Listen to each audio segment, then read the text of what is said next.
Just encourage everyone to take your seats, please. We kick off in 1 minute, 40, 30, 37 seconds. Thank you.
Why would you?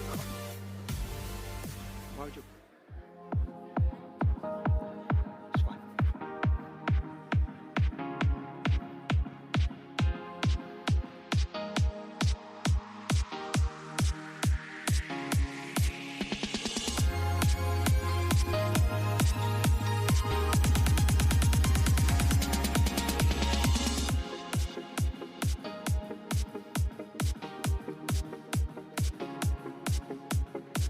Good evening, ladies and gentlemen, entrepreneurs, RGU colleagues, ex-colleagues, families and friends, and welcome to the 2023 Startup Accelerator Showcase, coming to you live from the Robert Gordon Suite at the Sandman Signature Hotel. Thank you for joining us in the room, and yes, again, this year we are streaming live on Tinternet, so welcome to everybody that is watching us on the internet as well. Let me just get this clicker. My name is Chris Small. I'm the Head of Entrepreneurship and Innovation at Robert Gordon University, and I welcome you to this celebration. And it is a celebration. It's a celebration of the hard work and the passion and the dedication that our entrepreneurs have put in over the last 6 months, and they're showcasing to you today. And we want you to join in that celebration, and we want you to participate as well. So we want you to tweet and to hashtag and to put some stuff on Instagram as well, but we also want you to vote. So you need to pay good attention to the pictures because there is an audience vote for those in the room, and we'll be telling you a little bit more about that later on.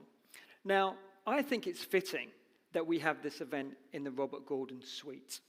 Robert Gordon, most of you may know him. He was a philanthropist, and it's fitting because he was a social entrepreneur. He was born in Aberdeen. He went to Marischal College where he graduated. He then toured Northern Europe and established himself as a merchant trader in Danzig at that time.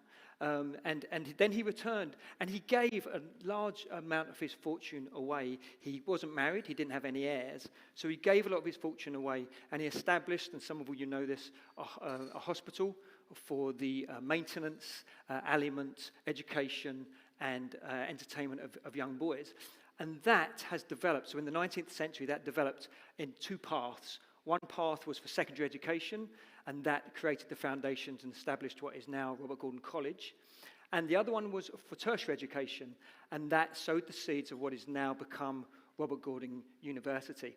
And it's interesting, I wonder what Robert Gordon would have thought of the current entrepreneurs. If he was what he would think of the current showcase. And interestingly enough, many of our students are now really focusing on social aspects of having a positive social impact in our communities. And it's great to see. It's not just about profit, it's about people, it's about planet. And I just love the way that that's all come back round to the entrepreneurs of today. So I think a round of applause for the entrepreneurs.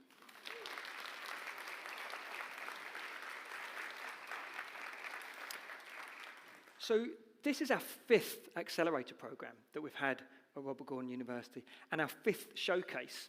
This is the 3rd one that we've had in this hotel, this wonderful hotel. We did a couple in Ed Pollock's living room. He'll remember that well. He did such a fantastic job as well. That was during COVID. But it was 2019 that we had. Now, let's cast our mind back. How many of you can cast your mind back to 2019? Anyone remember who the Prime Minister was? Yeah, it was that long ago. She was our Prime Minister just before Boris took over. Rocket Man had just premiered in the theatre. Have any of you seen it? Rocket Man. I always want to sing it whenever I'm there. But yes, Rocket Man, great film about Elton John. Do you know that the first recorded human COVID was in 2019 as well? The first recorded COVID on a human. And anybody remember what was... it's Eurovision. Eurovision Saturday, is it, I think? Anyone remember who won Eurovision in 2019? Come on, Edward, you're a big Eurovision fan. Anyone else Eurovision fans? Who won Eurovision 2019? There might even be a prize. It was the Netherlands. It was. Oh, I'm not telling you what the prize was. No, it was the Netherlands. Did you get that at home? It was the Netherlands. Duncan Lawrence. Can you remember what the song was called? Arcade. It was Arcade.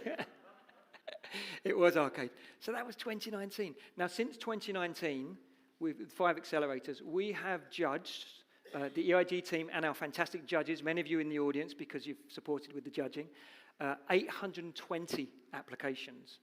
We have supported 225 individual entrepreneurs on that journey, and we have assisted in the startup of 120 new ventures, and I think that deserves a round of applause as well.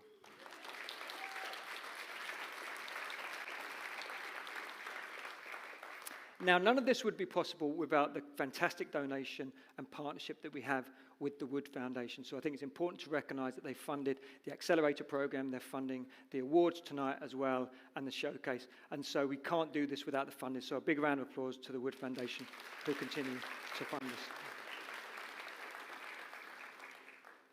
So I think, yep. So we've had 120 businesses, we've learnt, we've laughed, we've launched businesses, and I'm hoping that the next 5 years will be just as successful for us and for them. Now, I'd like to welcome on stage to say a few words of welcome, the Vice Chancellor, not yet, the Vice Principal of Economic Development at Robert Gordon University, Danella Beaton. Thanks, Danella.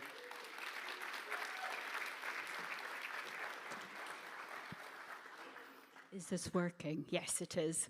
That's really funny, Chris, because the last time I was introduced by somebody, they introduced me as the Vice Principal for Eccentric Developments. So I think yours is actually a better one, but we won't tell the boss, so that's what you called me. So thank you, Chris. What a great night, and how amazing to see so many people out. I'm absolutely delighted to welcome you on behalf of Robert Gordon University to this 5th Accelerator Showcase. I'm going to start with a couple of apologies, though, and these are from 2 people who really wish they were on the stage with us tonight. The first apology is from Richard Lockhead, the Minister for Small Business, Innovation and Trade, who unfortunately can't join us, and the other is from our own principal, Professor Steve Olivier, who is travelling on business. Now, Steve asked me to say, good day, everyone. Thank you for your ongoing support and to wish the teams the very best for tonight. I'm sure you'll be watching us online, so I better watch what I say at the moment. Seriously, the Scottish Government's National Economic Strategy for Economic Transformation has 5 key programmes of action. And the very first one that's mentioned in the strategy is to establish Scotland as a world-class entrepreneurial nation. It's to be founded on a culture that encourages, promotes and celebrates entrepreneurship activity, and it's to do it in every sector of our economy. And that is what tonight is all about. The event is important because it is a celebration of things that really matter. The graduates of this programme are all students or recent graduates of the university, and they're solving real-world challenges. They may be generating revenue and or addressing a societal challenge, but all are contributing to a successful well-being economy that I'm sure everyone in this room and online wants to be part of. So to the teams, I had the opportunity to hear your pitch on the very first day of this programme in January. I don't suppose you will remember me because you were struck by terror, I think, on that day, because the guys asked you to pitch within 3 hours of you starting. You were great and you absolutely deserved to be there, but I don't think you were really that aware of what was going on. What a difference a few months will make, and of course a stack of work by yourselves, and you have certainly been on a journey. The difference between that day, the mentor mashup, and tonight is absolutely fantastic, and I can't wait to hear the presentations later. But I know you'll want me to join me in thanking a number of people. The mentors who have supported you, our fantastic programme contributors, our funders, RGU and the Wood Foundation, and of course the RGU Entrepreneurship and Innovation Group. You have been and continue to be absolutely amazing, so thank you all, and I'm going to give you a big round of applause if I can take this hand away.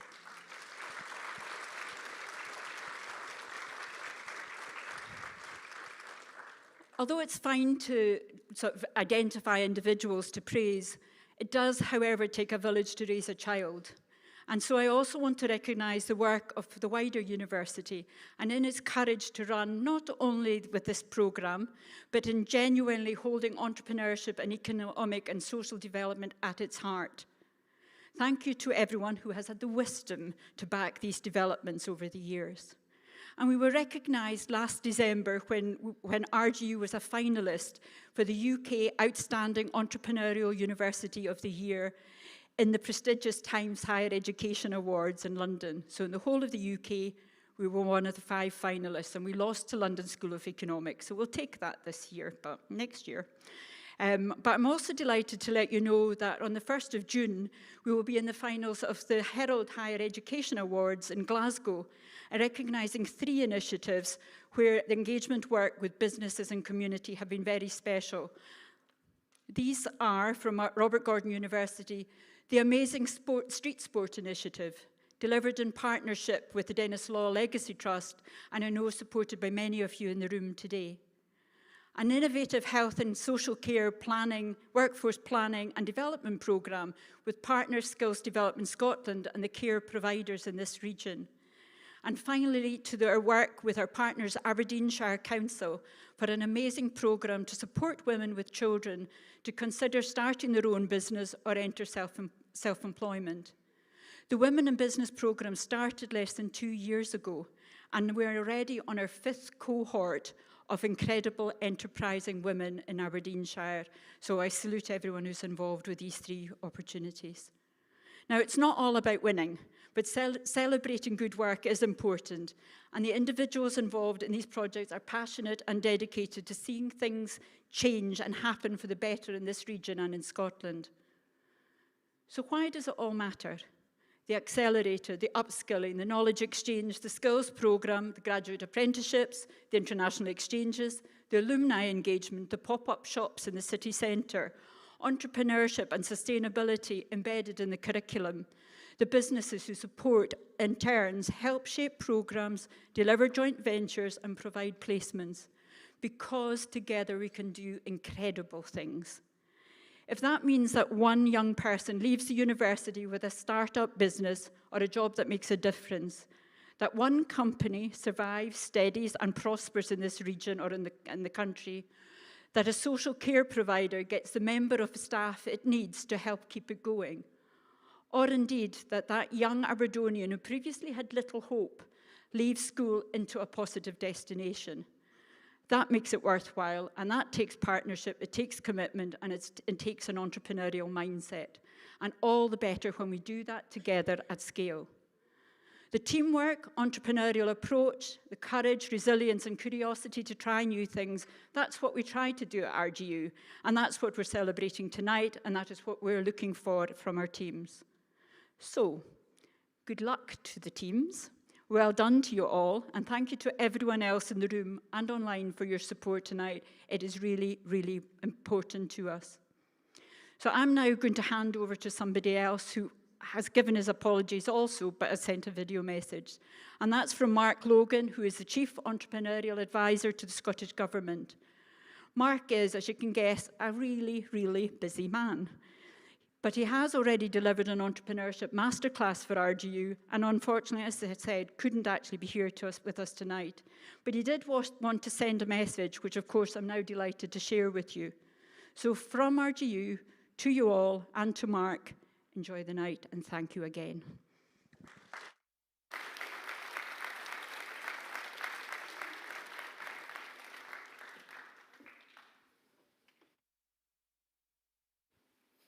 Well, good evening, everyone. I'm delighted to contribute to this evening's celebrations. And we're celebrating two things tonight.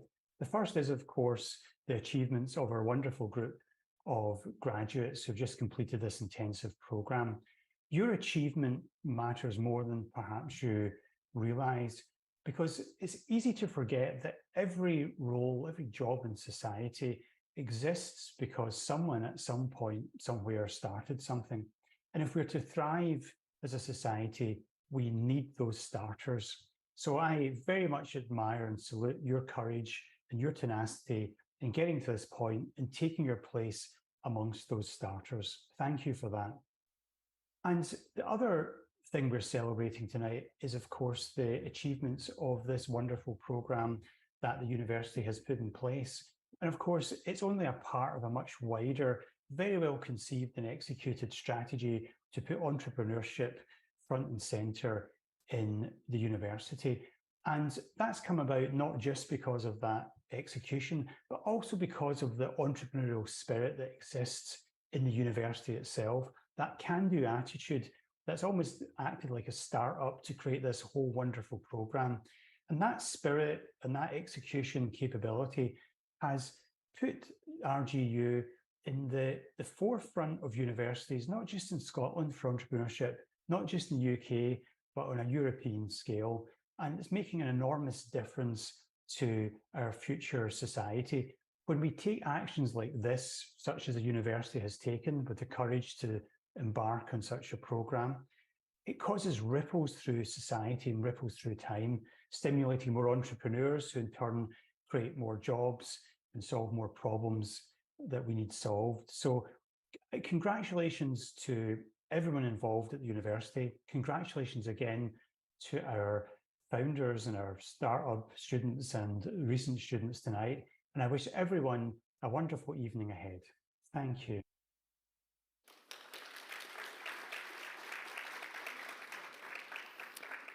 So thank you ever so much to Mark Logan, and thank you also to Danella for their warm welcome. It's left to me to do a little bit of housekeeping, so if you wouldn't mind putting all your mobiles on silence, that would be much appreciated. Maybe keep them on though, because we are looking for your tweets and your hashtags, and we will be showing you that in a moment. There aren't any planned fire alarms, so if the fire alarm does go off, we will need to leave the building, so we can leave the building via the fire exits. I think there's a fire exit around here as well, and we can all meet out in the street and we can keep networking and partying. And the final one is, yes, there will be a 20-minute break. So we're going to have the first 4 pictures. There'll be a 20-minute break. We'll have a countdown clock for 2 minutes, and then when we start the next session. If you're at home watching, then we will have a 20-minute break, but you can stay online because you're going to be getting some extra additional features where we'll be interviewing some of the people that have appeared on stage. So you should stay online and watch some of that with Aisha. Now, as I mentioned before, we had several Accelerator participants joining us this evening. But one Accelerator participant from the 2019 cohort was this gentleman, Colin Hetherington. He was a colleague at RGU, and sadly, Colin passed away in June of 2021. And he founded, with Joanne Tate, his co-founder, who is here today. Joanne, would you like to stand up? This is Joanne. Round of applause for Joanne. So Joanne and Colin founded a company called Neosome, and What we didn't know was that Colin was actually a writer, and he was writing a book, and he'd actually completed writing his book when he passed away. But he'd never been edited. He had a manuscript. It had never been edited, never been published, until now, because Joanne, being the friend that she is, took it on. She edited it, and she published it last week, and she had a book launch last week, and they are now on sale. So if anybody wants to see Joanne during the interval or at the end, she has a few of Colin's books. It's a sci-fi, is that right? It's a sci-fi book? It is a sci-fi. So she can tell you all about the story and the journey that she took. But what an amazing thing for Joanne to do. So a big round of applause for Joanne.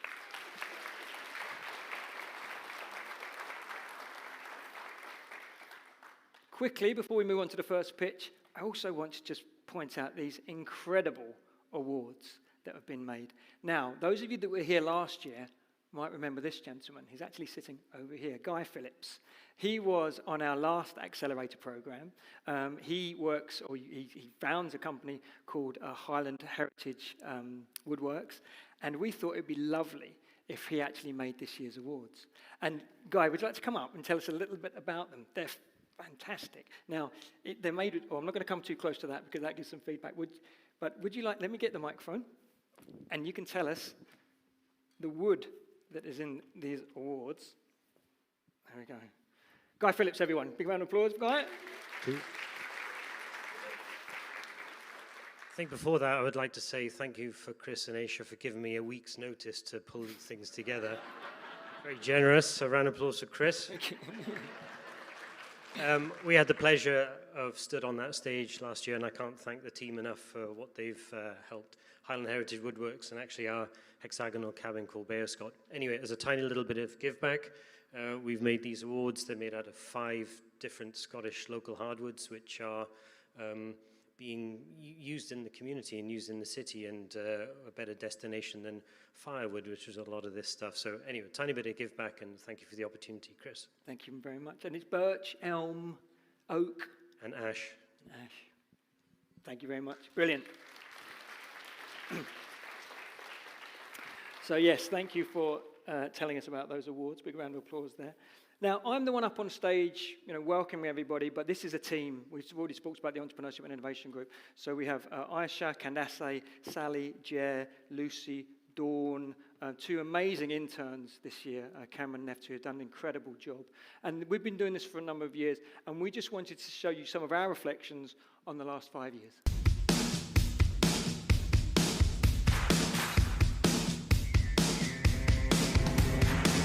Huge part of the Accelerator program, and actually working with the Entrepreneurship and Innovation Group, is having fun. Play games. We sometimes don't take ourselves too seriously, although there is a job to be done, and I think we do it in a really good way. I actually really like the Saturdays, even though it's a weekend. Coming in sometimes on a Saturday, there's just like a different vibe, and it's just so much fun, and I love it. I mean, everything about the Saturday session was great, boy. Bob Killer's session was also a very memorable one for me. It's been really interesting seeing the difference in the teams between bootcamp and the semi-finals. It's amazing that we've progressed so far. A lot of the teams have shifted their ideas. There's been a lot of change, but they're still as passionate as they were when they first pitched, which is really good to see. It is cool seeing everyone in person and how they interact with the team as well as with one another. And it's great seeing them positively criticize each other's brands and startups. Do you know what? It was great in the first year, and it's been great in every year. But I think we learn a few gems along the way each time and incorporate those things. So it just gets richer and better. It's amazing. The showcase is a firm date in the diary now. Every year I look forward to it. There's a great buzz in the rooms, and so there's a real positive energy about the event. Favourite parts of being part of the Entrepreneurship and Innovation Group? Well, it's the group, it's the people in the group. We're all very different personalities, we're all very different backgrounds, but we kind of make a team. My favourite part of being in the EIG team is the creativity, it's the quirkiness, it's the fun, the sense of passion that we all have as well. We all really want to do as best a job as we can do. Thank you. Yeah. Right, let's get on with the show. Let's get on with some pictures. We have the awards, we have the audience, we have the people at home, we have the videos, we have everything going on. We're missing one thing, we need a host. And we've hit the jackpot tonight, because tonight we have a host who is not only a North Sound 1 DJ, he's not only a graduate of Robert Gordon University, but actually, and probably most importantly, is a new mum. Please welcome on stage, Lauren Mitchell. Thank you, Chris. You're welcome, Lauren. Thank you. How are you? Yeah. Congratulations. Tired. 11-day-old I have at the moment. And I know as many people in the audience, if you're parents, you're going to know that it's a tough job, isn't it? It's a tough job. And she is gorgeous. Can we show the picture? Yeah. She's like a little burrito at the moment. She's quite, she's tiny at the minute. But And how are you and Nick getting on? Loving really being first. Yeah, I just nipped back, fed her, and Nick's probably jiggling her to get her to sleep. So, yeah. Grandparents? Yeah, all very over? happy. Yeah. And she's in the hotel tonight, isn't she? She is, yeah. She's literally just in a room back there, which is the weirdest thing, because this is the first outing I've had, actually. Amazing. So thank you so much for doing this. We really appreciate it. We always knew it was going to be really tight to your due date, but congratulations. It's fantastic. Thank you, Chris. I will leave you to get on with the rest of the show. Thank you. Thank you very much. Oh, there we go. Perfect. Right. Hello. Good evening. How are we all? Good. Watching at home, probably with some popcorn and things like that. Enjoying life just on your sofa, which is really good. I'm just going to get my notes here. I think they're all trapped in. So I'm just going to tell you a little bit about me. So I graduated RGU ages ago. Feels like ages ago. So I graduated with a media degree at first. Then I didn't stop there. I got a master's after that, a digital marketing master's. Just addicted to RGU. And then I did a short course as well, a creative entrepreneurship course with Sally, which was brilliant. Really enjoyed it. So I'm just delighted to be here to support RGU and everything that you guys are doing. It's absolutely fantastic. So thank you for having me. And it is enough about me. For 5 months, these startup teams have worked really hard to develop their propositions. And tonight, with the judges and your help, we're going to be awarding some cash prizes. We've got £30,000 up for grabs. I need a little ooh from the audience in the room. I know you can ooh at home if you want to. So we've got a good buzz in here. We've got popcorn at home. Stores are looking good. So if you want to take a look at those, we've got Haribo at the back. I saw some cake up the back as well. So I think it said win some cake up there. We've got golf clubs and things, everything you need for a Thursday night out in Aberdeen.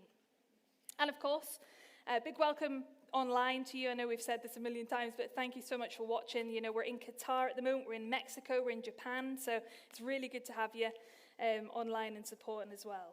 So, first of all, we are going to have 4 of our startup teams pitch, and then a short comfort break, and then we'll have another 4 teams pitching. And tonight, we've got several prizes to award, including the Community Impact Award and the Innovation Impact Award, and also Best Pitch. So it's going to be interesting.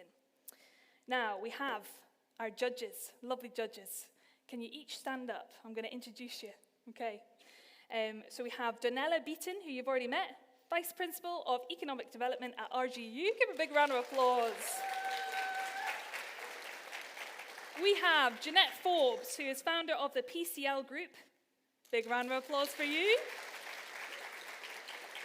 And we also have Ahmed Sabir, who is Business Engagement Manager at the Scotland 5G Centre. Thank you very much for all of you, and you've got a big job tonight on your hands. I wouldn't like to do it.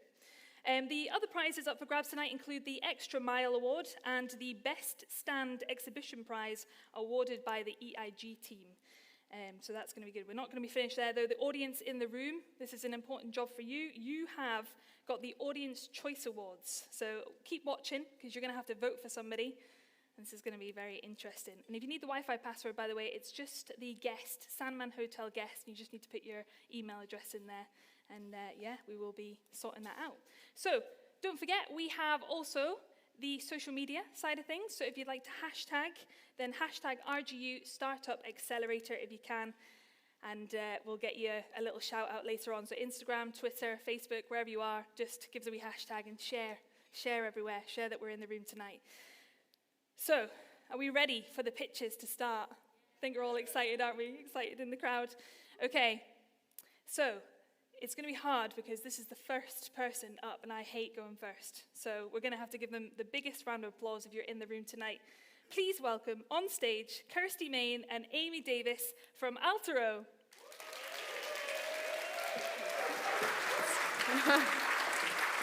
Good evening. Good evening. As mentioned, stood too close to the speaker. My name is Kirsty. And I'm Amy. And we're the founders of Alturo. And we're here today to talk to you about the power of connection, and in particular, the power of connection between individuals and their communities. To give you an example, I'd like you to meet Jerry. Jerry, we all know a Jerry. He could be your neighbor, a loved one, someone that you've walked past on the street, and he's lonely. He's recently lost his wife, and he's just looking for a connection and friendship within his community. I'd now like you to meet Mark. He's our customer, and he is on a mission to lower the rate of suicide in the northeast of Scotland by setting up as many support groups that he can on behalf of his charity that he works for, Andy's Man Club, that you may have heard of. But there's a real problem here, and that there is this vast ocean that is separating them. Mark can't find Jerry, and Jerry can't find Mark, and it's because there's a huge lack of disinformation and resources at the moment. So Jerry, for example, is not very tech savvy, and Mark doesn't live in the same place as Jerry, so he doesn't know where the best venues are to set up support groups or how he can find the right information to help Jerry to reach his support groups. So that is where I would like to introduce you to Alturo. We are that powerful bridge that is going to connect Jerry and Mark together.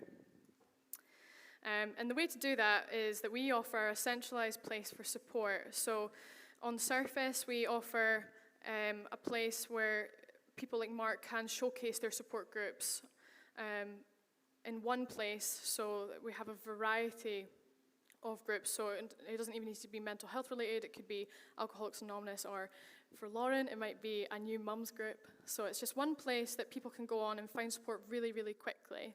But we're much more than that. We want to create a huge seismic community impact by connecting with the NHS and the government and people like social workers, or even your hairdressers, or your friends or family that can use this platform to refer people like Jerry to find the support, because as we mentioned, he's not tech savvy. So we're creating an ecosystem of support. So how do we make this viable? We're based on a tiered subscription service for our group organizers, as well as offering them additional bespoke services. Keeping true to our mission to ensure that there's no barriers to support, we're free for end users, and we're also a social enterprise, ensuring we're providing a circular community. Right from the start, we've been really keen to ensure that we're working alongside our customers, really getting to know their problems and challenges, and ensure that we're building our features and our services to match this. This has led to our 4 core offerings, which are insights and intel, helping them know where groups are needed, where groups are, why people are attending, matchmaking, helping broaden their network to local businesses and venues, marketing, and also helping them enable community partnerships with others that share their mission in the local community, such as charities, social workers, NHS, and community workers. This ultimately will all save our customers time and money and ensure that they're reaching their communities much, much faster. And all in such an easy way that even Homer Simpson himself can do it. Our beachhead market is men's mental health. The reason for this is that we know it's a growth area and an area that really needs the support. We also know and hope to address the wider impact and the ripple effects this has throughout communities. We're already working with some key customers and partners in the local area. As you can see from our testimony here, this includes working with Andy's Man Club, a national charity launched back into Aberdeen. This has been done through our venue matchmaking and also enabling community partnerships here in Aberdeen through the Scottish Men's Shed and AbSafe. So we know that there are obviously Jerry and Mark, but there are hundreds, if not thousands, of groups and people that are just waiting to be connected under one place. And we have the perfect team already to get going. So we have experience from senior website development and design through to project management, software engineering, and marketing. The list goes on, and content. And as you can see there, we've got Ailey, who is our social worker and advisor that can keep us right and make sure we're really putting people first in driving this forward. Our ask is £40,000, so we're very blessed already to have received £2,000 from the RGU Accelerator, who have been absolutely integral in getting us to this point today. Our £40,000, we're hoping to supplement between grants and investment and partnerships to help us launch our platform and set up campaigns so that we can drive high community impact from day one of launch. We hope that you'll invest in us and help make that high community impact in our society today. Just before we go, I just want to share why we started Arturo, and it was based around my Uncle Paul, who I've done this in honor of him. He sadly took his own life 4 years ago. It'll be 5 years in January, and I found a real gap in society where we can do a lot more with technology to help use technology as an accessibility tool to get people the help they need in seconds, not have to wait weeks with NHS to get the mental health support that they need. So thank you so much for listening. If you want to know more, please come to our stand. It's the one with the balloon. So thank you. Thank you. Thank you. Thank you. Thank you so much to Kirsty and Amy. A great job as well. Going first is not always easy. Just a wee reminder, by the way, it's down to you in the audience. You are going to be the ones to choose who wins tonight from these pitches. So this QR code just on your little thingy-majigs, what do you call this? Got baby brain? Lanyards. That's it. There's a QR code. Just click on that with your photo, with your camera on your phone. You'll be able to vote, and it's only one vote that you're allowed. Right, we're going to move straight on to the next pitch. Please welcome on stage, we have Joshua, who is founder of AssetWorks. Big round of applause, please.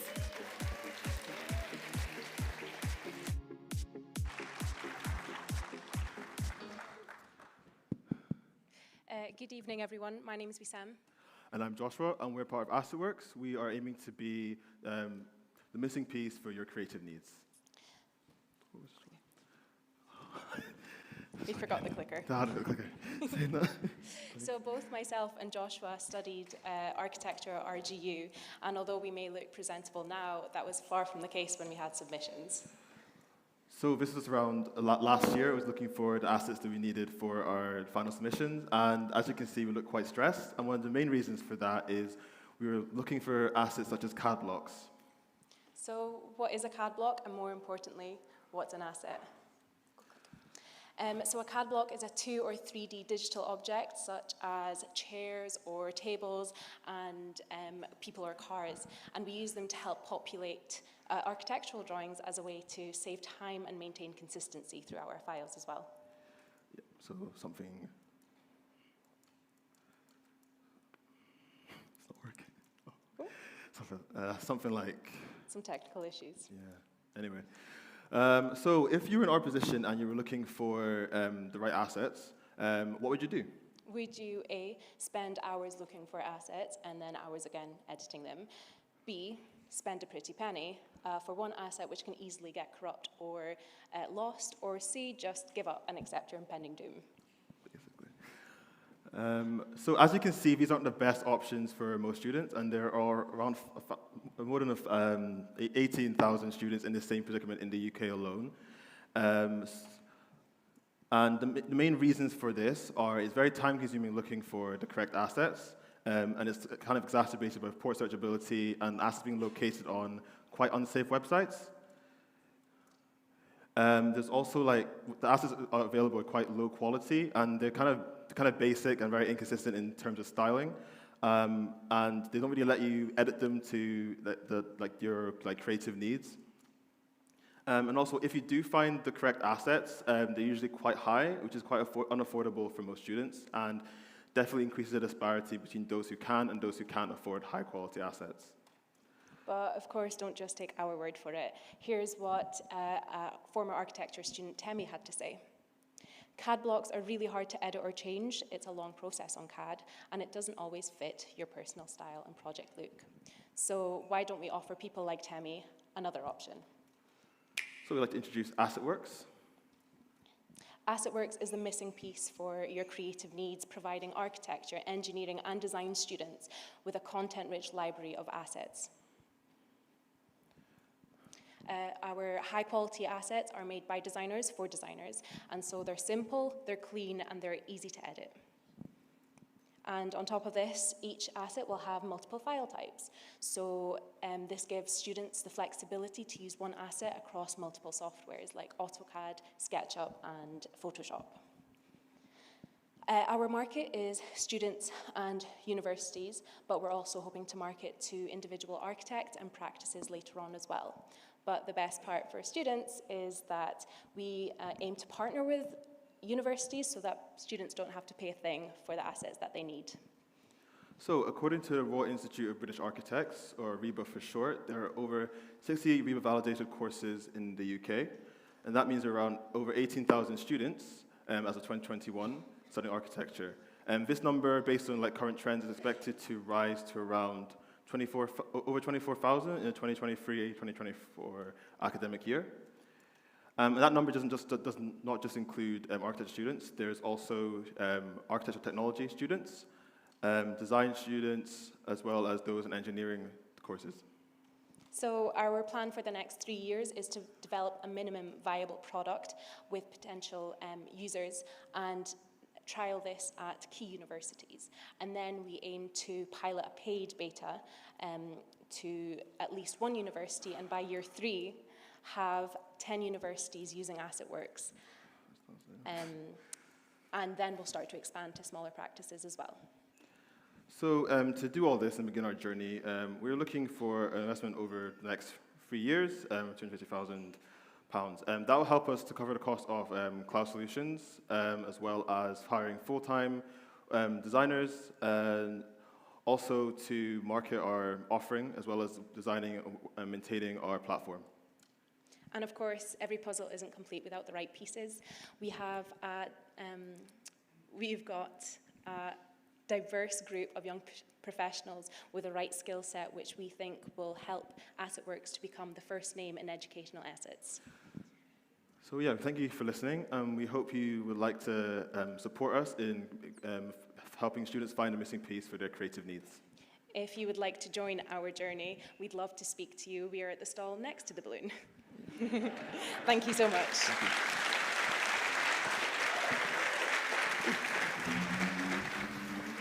That clicker. Okay, thank you. Brilliant. Another good pitch. Have we got our favourites yet? I just saw Edward. Hello, Edward. I'm the you of this last year, because I was going to say, actually, I was watching at home the last 2 years, so it's really good to be in the room with everybody. It's fantastic. It's great. Right, on to the next pitch then. We have a man I used to work with. His name is Craig Troop. Please welcome Highland Mosque. Give a big round of applause.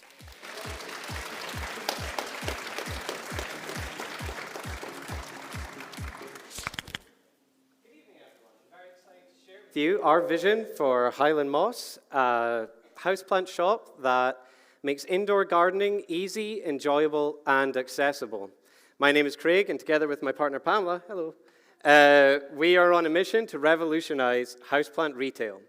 So a short time ago, Pamela started working from home and started getting waves of anxiety, which eventually led to depression. I too myself have had my share of mental health struggles over the years. But we found solace and calm in looking after our houseplants. And soon enough, our flat was a total indoor jungle, wall to wall. So we weren't alone. We found that during the height of the pandemic, houseplant sales increased by 50%, as well as 7 million Brits have found that there is mental health benefits that come with caring for houseplants. So Pamela and I felt that there was a gap in the market for all these new plant parents out there to know how to look after their plants and not dismiss themselves as plant serial killers as soon as they kill off one plant, which we hear a lot.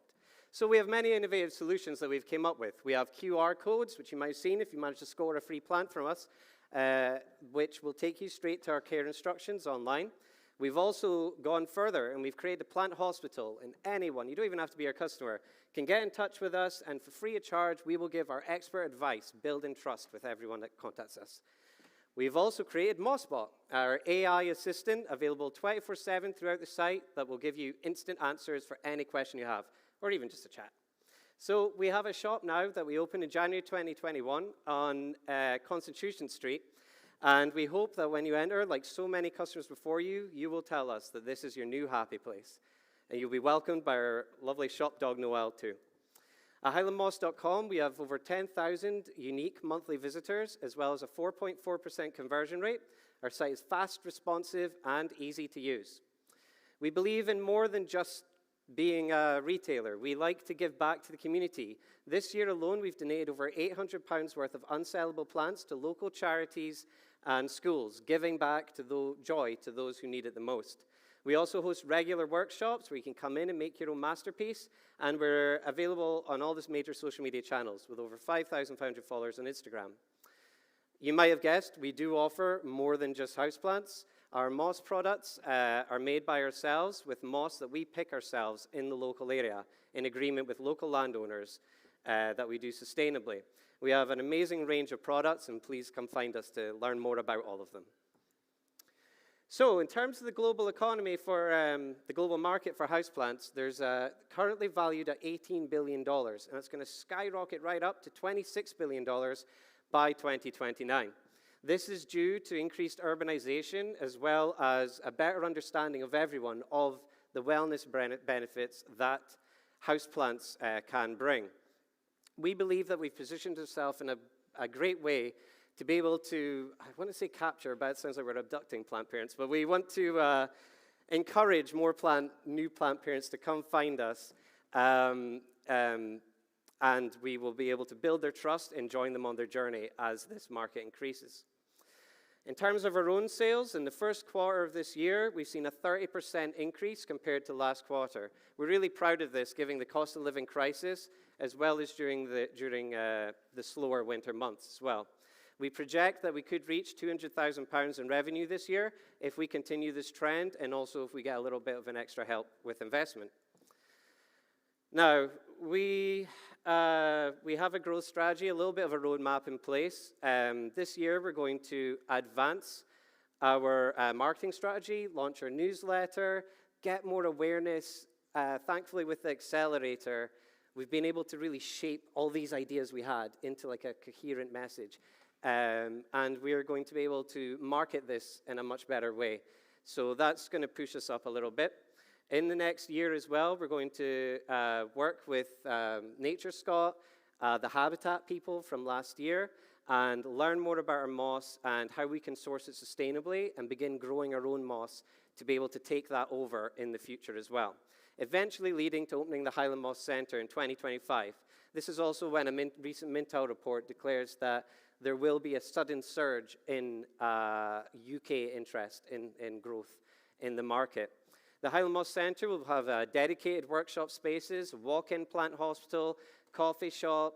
It's something beyond Dobbies. It's really thinking about the houseplant interest as a fully fleshed out hobby, not having every other little thing in between. It will really be dedicated, and we've seen with our customers that people that get into their houseplants really get into their houseplants, and we could have somewhere the size of this hotel and still not have enough for everybody, you know? So, thank you for listening to me. I do want to just mention a couple of things before I go. We have, I just saw the timer. We would like to ask for any kind of financial help in helping us get towards our goal of opening the Highland Moss Centre and expanding our reach with our moss supply as well. But we welcome any advice as well that we can get, just as valuable, just to tell us where to go for the next steps so we don't make any costly mistakes. You can reach out to us at Highland Moss or head over to highlandmoss.com or just find us. I think you'll know which stand we are, the big green one with all the plants on it. Thank you very much for hearing me out. Thank you.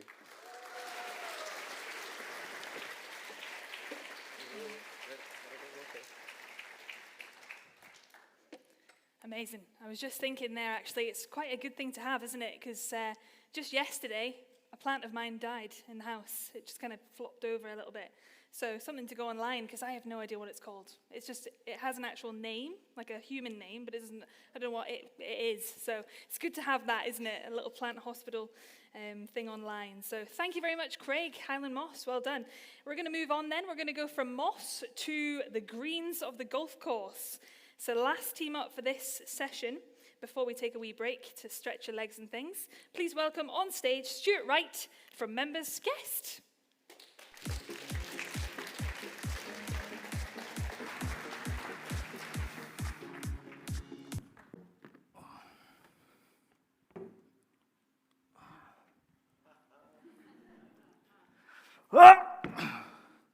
I'm only joking. Probably wouldn't be a good idea knocking out one of the judges. before I even start. Okay.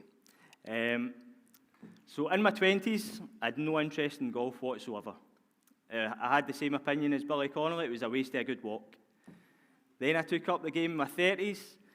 My opinion changed to that of Robin Williams, and I understood why they called each shot a stroke, because you thought you were going to have one after every single shot. Now in my 40s, I truly understand what it's about, and Arnold Palmer sums it up. He's one of the greats. Golf is deceptively simple and endlessly complicated. It satisfies the soul and frustrates the intellect. It is at the same time rewarding and maddening, and it is without doubt the greatest game that mankind has ever invented. We are Members Guest Golf app, and we are here to revolutionise the world of golf with an innovative approach to golf networking. To visualise our app, think golf meets Airbnb meets Tinder. Now, there is a problem in the world of golf. It's a national sport, but there's a lot of underused capacity in golf courses. There's a lot of tee times that are free. People aren't playing enough, and it's really down to cost. That's the barrier to entry. Golf club membership in general is going to be over £1,000. On average in the UK, a green fee is £108. Now, our innovative approach is going to try and bridge this gap in expense, and my animation will just give a quick demonstration how it will work. So this is me, I'm travelling, I'm down in Liverpool. Might have tipped my animator to make me a wee bit skinnier there. So I'm down, I'm looking for somewhere to play. I can't find any courses or times, and so I load up the app, and I find through location services, some people, some courses, different ratings, that type of thing. I decide what I want to play with, and away we go. Now, where there's a niche in the golf industry is that we've seen how much a golf club membership is. We've also seen how much an actual round is. Now, golf club members actually have what's known as a members guest rate, and it's far below what a standard visitor rate is. So we're aiming to utilise this niche, and what we'll do is we'll generate revenue for golf clubs, but crucially for golf members themselves to subsidise their own membership. Plus, it stands as a good golf network for the actual whole of the UK. Now, the market opportunity for it, the market's huge. There's over £5 billion spent per annum, £500 million in green fees alone. Now, the population, the percent of the population that play in a 4-week period is 2.35 million people, 4.3%. Now, over a 12-month period, that increases to 5.35 million people. That's the population of Scotland. Now, I know what you're all thinking, that many people play golf? Really? I think I couldn't believe it either, but I've got the data to back it up. I think we're a wee bit of a cloak and dagger bunch, and we're too embarrassed to actually say what we actually do. Now, our interest is to try and get these 3 million people playing more by using members guests. Now, no other app or booking system out there does exactly as what member guests will do. What we will do is we will incentivise golf club members to host people, and I call this concept my golden hook. I'm a great believer in rewarding or incentivising behaviour in a scale model business. Now, think about, take golf out of the equation, think about something you absolutely love doing. If you are rewarded or incentivised for doing that, isn't that something that you would do? I think the scaling possibilities are exponential with that. Now, in the team, we have myself, Stuart Wright. I'm the founder and managing director. My golf industry background, I was on the board of directors at East Renfrewshire Golf Club. We have Colin Brown, who is a non-exec advisor. His background is in software development, and he's the co-founder of software company Adamo. Through Interface, we're collaborating with the University of Moray in the Highlands, and we have Dr. Malcolm Clark, who's the software lead on this, and he's going to help get this to MVP stage. We also have Alan Fleming, who's a PGA golf professional, and he's going to provide golf industry insight. Now, onto the financials. We forecast 5-year EBITDA to be a conservative 40 to 200k per annum. The way that the app's actually going to make money is it's going to take a cut of the total fees collected, and by forecasted estimates, we've taken £5.35 profit margin per transaction. Our year 5 aims are to have 1,500 transactions per week, 50,000 registered users, which is actually quite a small part of the market, route to international markets, and to have a recognised brand within the golf industry. There are other opportunities if the app is successful for advertising income, premium subscription features, golf club partnership, and podcast and other media streaming services. Now, what next? After tonight, we are looking for additional funding, and we are looking to get the app to MVP stage by early 2024. Now, there are other apps out there doing similar things in different sports, like football is a good example. So I do think there is a general scope for using this facility to develop a beautiful national game. After this as well, we are looking at partnering with Codebase and Barclays Eagle Labs, but we are open to investment as well. So if anybody wants to come and see me after this, you can maybe even just try and win some cake if you want. Thank you.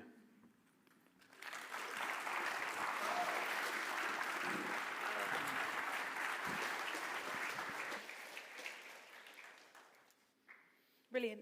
I knew I saw that win cake sign, so it's on the golf one. Thank you, Stuart. Thank you very much. So we are about to take a wee comfort break. We've had our first 4 pitches. Have you got your favourites yet? Yeah? Oh, you can't say that. You've got to wait until you've seen them all. Now, if you're at home, you're missing out on chicken kebabs, but you get some extra content from us, so you need to stay there because our roving reporter, Aisha, she's going to be chatting to some of our startup entrepreneurs, judges and things, so yeah, listen to that. Just keep on being online. And if you're in the room, just take a minute to stretch your legs, go and get another drink, talk to people, go see the stalls, and we will be back here in 20 minutes, okay? Thank you.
Hi there, I'm Aisha Kasim, Startup Manager at RGU, and I'm delighted that you can join us here tonight to be with us on our live stream. So hello to our live stream audience. I hope you're having a fantastic event here with us tonight. The buzz in the room is amazing.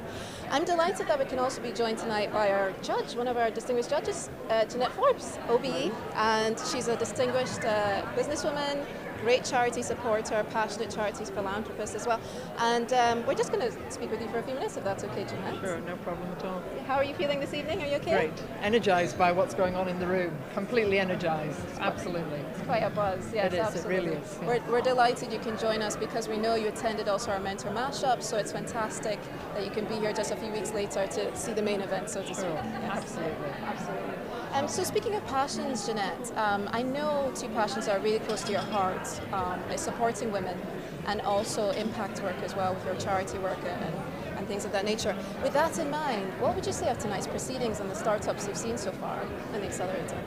We've seen so far, I've seen 4 startups, and I must say, I had a look before the event started. It was absolutely buzzing. The conversations were great.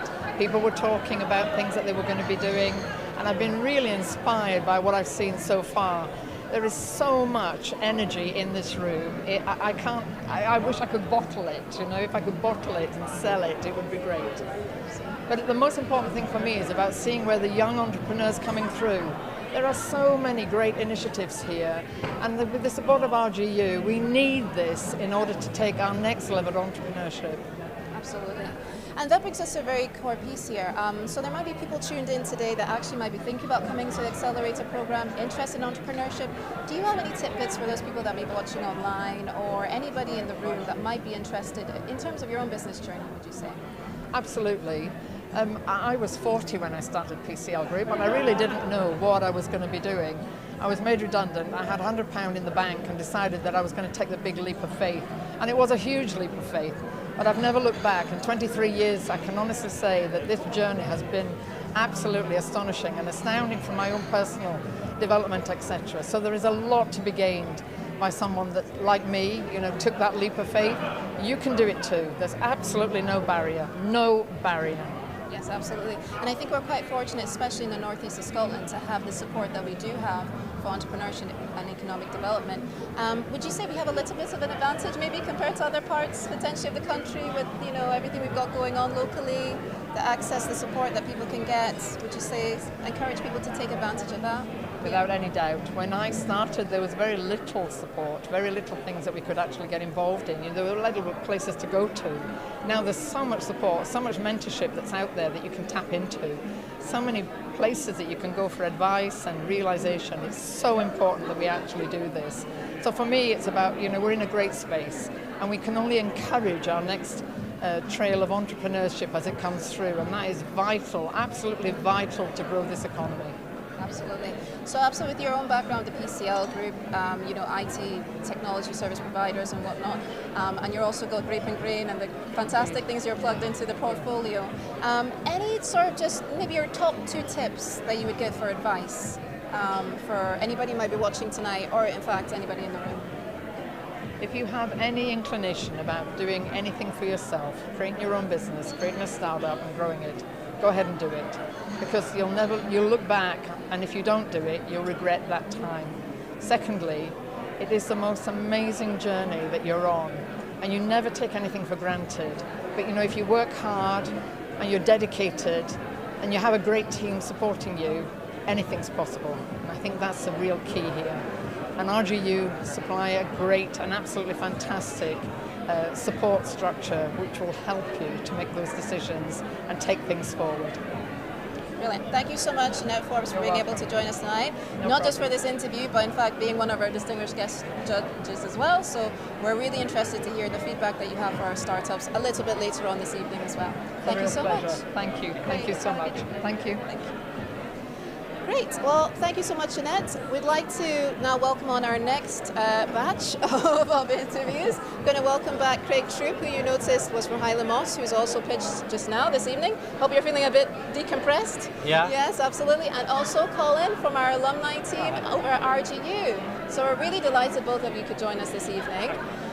We had to have you along for sure. And the real reason why we needed to do this was because for the first time, we actually opened up our application process for the Accelerator program to graduates within 5 years of graduation. So that's quite an extension of period that we've given graduates of RGU to be able to take advantage of this RGU Startup Accelerator program. So that's why we had to have Colin along tonight. Like I say, 50% of our cohort this year is actually RGU alumni, and Craig is one of those people. So with this in mind, Colin, how important would you say opportunities like this are to the RGU alumni community? Yeah, I mean, entrepreneurship is like such a huge part of RGU. It's an undercurrent of all the courses and the classes and things that we do. And I think within the community, the alumni community, it's a tone that I'm always picking up when I'm speaking to them, writing their profiles and sharing their stories with the community. There's always that real entrepreneurial spirit. People like Craig setting up businesses, and it might not be the course that they studied when they're at university, but paths go in all different directions, and it's amazing for us to hear where people are going, and also seeing a change, seeing a gap in the market and making something different and making a go of it. Such a huge thing. And there's a sort of support that some people, you graduate and you just don't get access to that sort of support once that's there, but you do have the actual community. And like you said, an actual locally active trading business that we have with Highland Moss. You're employing people, you're trading, bringing that revenue, bringing the diversity and innovation within this sort of plant space as well. So we're really excited to see what you're doing as well. So in terms of your experience as an RGU alumni as well, as part of the RGU program for the Accelerator cohort, what would you say your experience has been as an RGU alumni? Well, I love my time at RGU, but the Accelerator came along after I'd already graduated. but it's such an exciting opportunity. It takes all the things. So when I was doing my degree, I was often coming up with business ideas to use throughout the whole degree. So, you know, I had this little business idea and I'd keep running with it through all my courseworks. And then now to have the opportunity to make a real business grow with the backing of RGU, it just feels like an RGU family, like looking after us, you know, and helping us get to the next stage.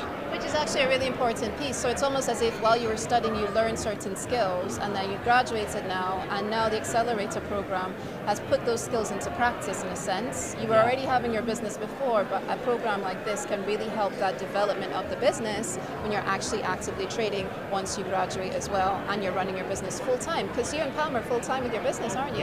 Yeah. Oh, yeah. And Noel, your dog, does he contribute as well? Yeah. So we've got Noel, our shop dog, and and we're he's such a good boy, and a warm welcome for everyone, and much loved by so many people.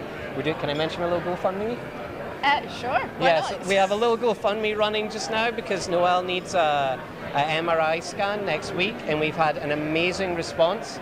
And just being like in this program and through our social media from Highland Moss, you know, just for whoever sees it, thank you so much from me and Pam. It's just, we feel the love coming back. You put good out and good comes back, It's you know? a family, and I think that's the sense you get in the room this evening. You know, we heard from people from the previous cohorts, Sky, B-Pods. Once you're in the Accelerator program, you're in the Accelerator program for years to come. Can't get rid of us. Yeah. And we're always here to support you should you need it. Because sometimes when you are in business, you can feel alone and you don't really know where to go. But you coming in every Saturday, I know it's maybe, you know, you're busy, but it's actually been a support as well. Yeah, For, you know, the I cohort as abandon well. Pam all the time to come in and do this super fun activities, but you learn so much about the business, and it takes all these crazy ideas you have, gives them a structure, and makes them into a real business. And just, how long? 5 months? Absolutely. I can't believe it's been 5 months since January. And Colin, on your part, what would you offer to any alumni that might be watching from just now, RGU alumni, who are maybe thinking about this? Any sort of tips or suggestions you can give them as to how to maybe... I think the main thing is to keep engaged with us at RGU Alumni, follow us on social media, and make sure you're subscribed to our online bulletin as well. We send out opportunities and funding opportunities like the Accelerator. We'll share that with people. But I'd say stay connected, let us know what you're up to, and we can help share your story out wider. Like Craig and I will be keeping connected with you and seeing what's happening with Highland Moss and keeping that going 100%. Passionate about what you do at RGU Alumni. You are really friendly, you know, you're always happy to hear from people as well, so definitely do get in touch with RGU Alumni. Thank you so much for taking the time to speak with us this evening. Have a lovely evening. See you soon. Thank you. Great. Okay, fantastic. So we are going to jump onto our next group just now. So we're actually going to hear from a little bit more of the cohort this year. So the RGU Startup Accelerator 2023 cohort. So I've got a variety of them to speak with us this evening. So if you'd like to jump in, Freedom, yes, jump into shot, absolutely. You want to say hello to people? Hi. Hi online, watching online. Thanks for tuning in, absolutely. So Freedom, tell me a little bit about yourself and your business as well. Okay, my name is Ememandu Freedom. I'm the co-founder, CEO of ExaSync Limited. So ExaSync Limited is a blockchain payment gateway that empowers online businesses and digital nomads in the UK to get paid in digital currencies from their customers and their clients globally. So more like, you could call it a PayPal on blockchain, basically. Yeah. That's a good tagline, isn't it? Yeah. Okay, great. And before you came on the program, how far along were you with your business, and how long, or what would you say the program has done for you over the past 5 months? Okay, before coming for the program, it was just an idea, basically. Nothing yet was sketched out. So coming for the program, we learned a whole lot about customer awareness, basically having to interact with the customer, making sure that what you're building, your product design and your roadmap fits into exactly what the customer, so that you don't get to build what customers don't want. So all of that. So we also learned about how to manage finances as well, so that and be able to run lean, manage your resources, and be able to do what you need to do with the least available resources you have at your disposal. So, yeah. Absolutely. because this isn't a first-time business for you. My understanding is you had a business prior. So Freedom's from Nigeria, and I'm actually Nigerian Scottish myself. So yes, happy. Shout out to the Nigerians in the house. Hi, Nigerians. And so for you, this was kind of rediscovering. You have had business in the past, and then bringing it to this new sort of environment and testing out your ideas. So even though it was very early stage, you were able to still explore that within the sort of security of this program as well, which is great. Okay, so in terms of the international student piece as well, how have you find that experience as being part of this accelerator program? Wow, it's overwhelming, honestly. Coming to Scotland, I just came to study basically, but discovering EIG and the Startup Accelerator program, what it did for me particularly, one thing I'm grateful for is being part of the North East Scotland entrepreneurship and business ecosystem. The wonderful persons we've met, the EIG team, my mentor as well, Aisha, and then the invaluable lessons and trainings we've had. Like I honestly feel like going through the training once it's not enough. I mean, if I had the opportunity to go through it again, the lessons are invaluable, and it's not something that is going away anytime soon. Brilliant, Freedom. Thank you so much. I can feel your passion there. That was really touching, actually. And you know, even before you came on the program, I know you were really engaged with the Entrepreneurship and Innovation Group. You'd always be at our events, Innovation Award, things like that. So it's amazing, and I'm really happy that you're actually part of this program because it all makes the experience for everybody else. Would you encourage any international students to think about applying also for the RGU Accelerator program? Yeah, definitely. Even here in the program, so my invitees for the program are persons who I know have thought about starting up businesses as well, in Scotland as well. So I invited them specifically so that they could see what other persons have done, they could see what the EIG team is all about, to see the kind of support that comes with starting a business here as well. And I think so far the feedback has been tremendous, judging from the presenters from up there on the stage. Thank you so much, Freedom, for joining us tonight. That's brilliant. Thank you so much for your feedback, and we'll catch you later on this evening. Thank you, well done. Great. Next is going to be joining me is Stuart. So Stuart, hello from Members Guest. Absolutely, hello. We've seen you already on stage, but would you like to tell the people watching just a little bit more about yourself and Members Guest? So Members Guest is a golf app, and we are trying to revolutionise the world of golf and trying to increase active participation. The concept is based on Airbnb meets Tinder meets golf type thing. Brilliant, thank you. That's a great tagline, isn't it? Certainly gets the interest going. In terms of how you found the Accelerator program, because you're in a bit of a unique situation, and when I say unique situation, you actually applied for the program and you live out with Aberdeen. A little bit far away from Aberdeen, actually. Tell us a little bit more about that. Yeah, so I'm an RGU student. I'm a final year accountancy student, so that's how I'm through the Accelerator, but I actually stay in Glasgow. It's a distance learning degree, so a lot of travel up and down for the in-person days, so it's been a fair bit of a commitment to it, but it's been really invaluable. I've absolutely loved it. I think you were asking for some tips for next year. I would definitely say make sure that you attend every single session that you can, because you find so many nuggets of information that definitely help you progress your concept. Absolutely. So for you, the travel wasn't too much? It was a bit of, my wife would probably say it's been a bit too much, but it's been not too bad. I've been able to listen to the course notes on the way up for my degree, so that's basically a bit of study time while I'm actually driving, but it's been not too bad. 3 hours up and then 3 hours back, so it's been not too bad. And actually the way the program's laid out, you don't have to be here for every session because there's quite a lot of online sessions and it's just a few in-person sessions on a Saturday, but yeah. The Saturday, obviously giving up your Saturday's a bit of a commitment, but it's well worth it. And the online sessions, even they give such a good amount of information to help you progress your concept, whether it's finance, marketing. There's always something that some people won't have in their wheelhouse, so it's really invaluable to kind of get that information. Absolutely, and that's one good thing. We actually make the course quite flexible, so it's the evening sessions and weekend sessions because we appreciate people are busy working, so we work around that schedule as well.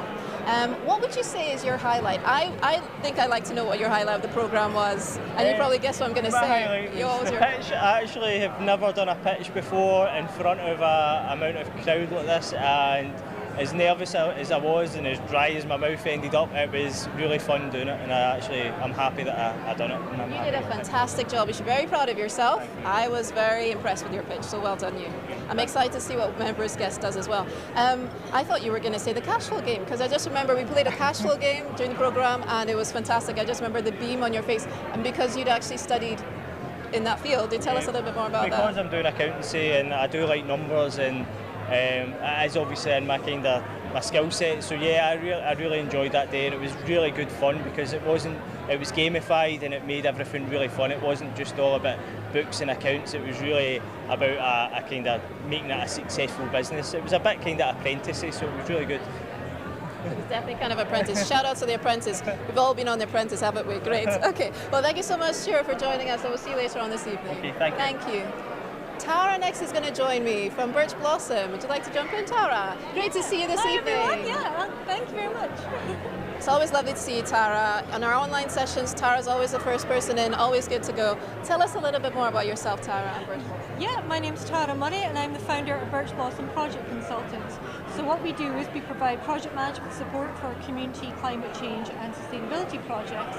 So often these people will have amazing ideas for a community climate change project, whether it's retrofitting a local building or planting a flower meadow, but then they get tied up in the paperwork, the governance, applying for funding, and that's where we would step in and fill that gap so they can actually get on with the more important parts of the project. Amazing. So you're an actual active trading business yourself in the northeast of Scotland. Amazing. Yeah, absolutely. We've had a couple of customers so far. So we only started in end of December, start of January, but we've had a couple of customers so far, which has been great. And more to come, no doubt. Yeah, absolutely. Hopefully. Yeah, that's good. So as an actively trading business, what would you say the Accelerator program has done for you? It's opened up networks a lot, and it's also, I had a wide idea, but I needed to narrow it down into an actual proper business idea. I knew all the pieces were there, but I didn't know how to put them together, and that's what the Accelerator course has helped me do, particularly with identifying that market and how I'm going to make money from it and things like that. So that's what the Accelerator course has done as a trading business. Thank you so much. And for you, what are your highlights, would you say, of the program? It's probably what everybody says, actually, and it's the networking and it's the Saturday sessions. The Saturday sessions, I actually ended up looking forward to them every day. The first one I was so nervous, and then every month, I was like, this is so exciting. And on the very first one, we did an exercise with balls and the pipelines, and I was matched up with three other people in the cohort, and we've actually become friends after doing that one exercise together, and we sit at the same table every week, and that's been the most amazing bit about it. Working with people with the same mindset who are working towards the same thing has been great. Brilliant, thank you so much. And there is that sense of community that you actually all have. WhatsApp group, everything you've got going on is fantastic. Being so supportive. I thought it'd be a bit like a apprentice, kind of stabbing each other in the back and competitive, but it hasn't. It's been like a proper community. It's been amazing. Thank you so much. And even after the fact, you can still come back to us for support. Okay. Thank you so much for joining us this evening. Thank you very much. We'll catch up with you later. Thank you. Bye. Well, that's all from us here in the roving reporter section of the RGU Startup Accelerator. Like I say, I'm Aisha Kasim, Startup Manager at the RGU and lead on the Accelerator program. So I'm delighted you can join us this evening and continue to stay tuned for more of what we've got coming on this evening. Thank you.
Okay, ladies and gentlemen in the room, did you enjoy the chicken kebabs?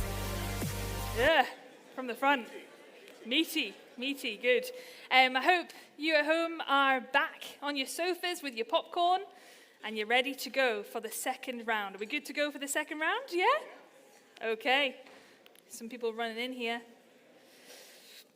Right, kicking off round 2 then, we'll get straight to it. Please welcome to the stage, we have Jane Smith from Asylum and Refugee Care. Big round of applause, please.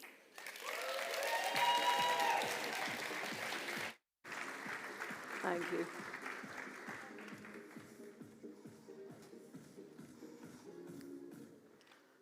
Good evening. Could I please ask you all to close your eyes for me? I want you to imagine, as you're on your way home from here tonight, that you get a phone call from your neighbour. They're warning you not to come home because there are armed men at your house and they're looking for you. You know exactly what they'll do if they catch you. Your friend was executed just last week for the same thing. What did you do wrong? Something that in many other countries would be perfectly acceptable, but in your country is punishable by death. What would you do? I expect you'll run. I would. You literally only have what you left the house with this morning. You have lost everything that you've owned and everyone that you've ever loved. You can now open your eyes, because this is a common story amongst asylum seekers who come to the UK seeking safety. My name's Jane Smith. My colleague Jenny MacDonald is in the room. And in October 2022, we established a charity in the northeast of Scotland called Asylum and Refugee Care.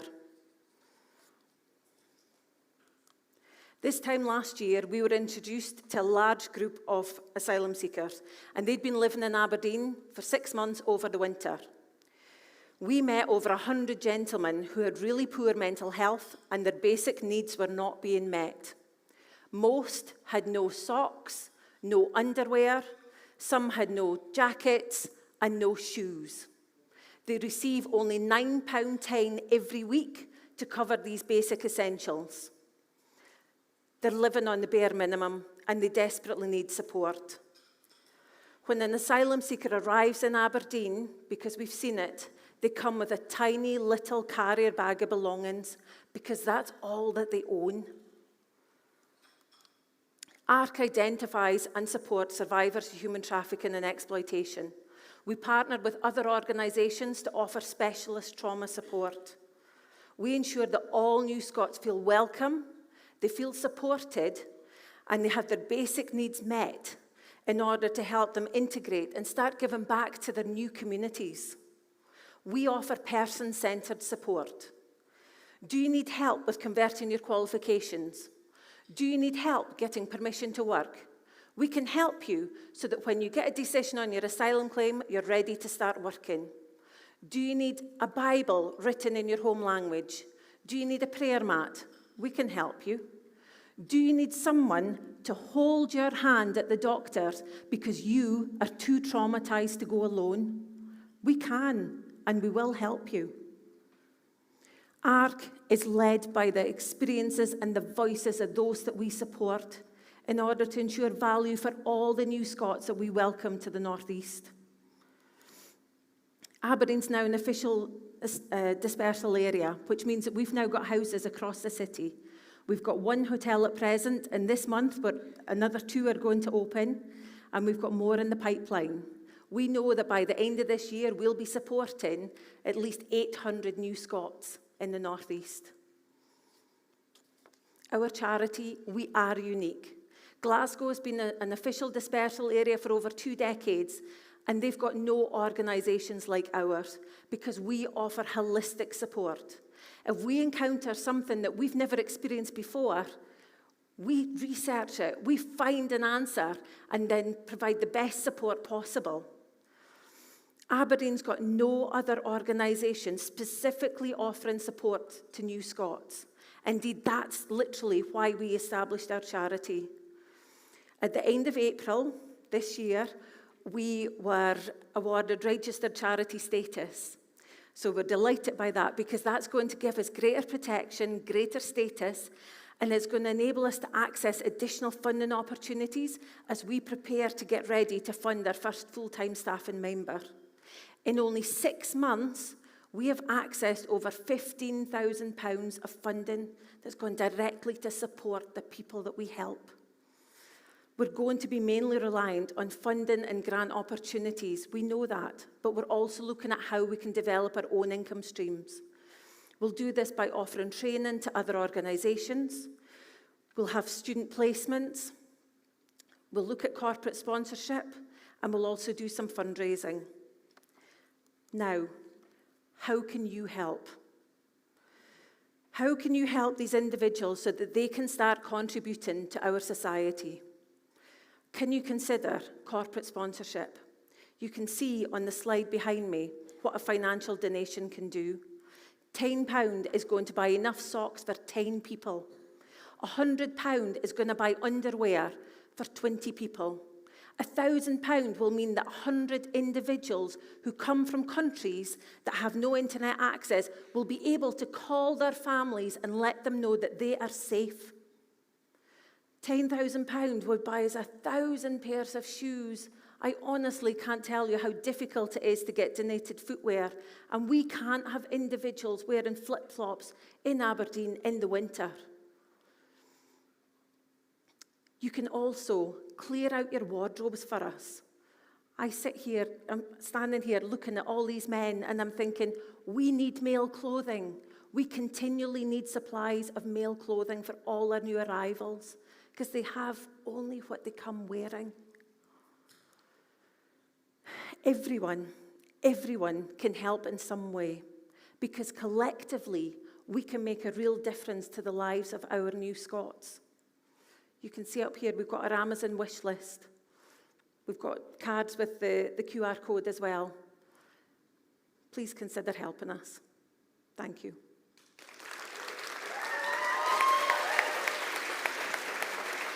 Thank you. Brilliant. Thank you so much to Jane. It's not easy, actually. I remember standing up here in front of a panel of judges doing a pitch myself once, and it's scary. So I just want to say well done to everybody who is doing this tonight. It's just brilliant. Now we're going to move on. We are welcoming to the stage James Beckworth from Mensura.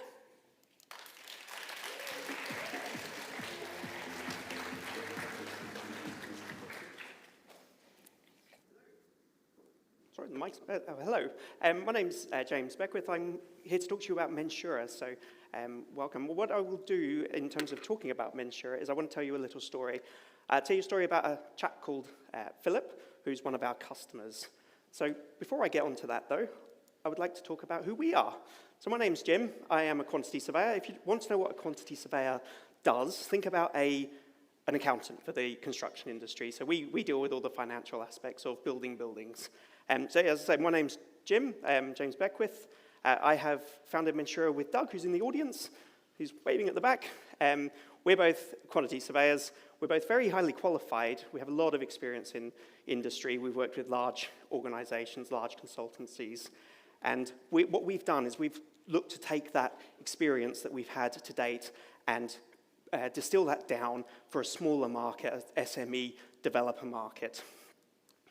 So who's our customer? I mentioned a story about Philip. Philip is one of our customers. Philip is currently building 5 houses in Richmond in London. And he is typical of the sort of customer that we want to target. He's a high net worth individual investing in property.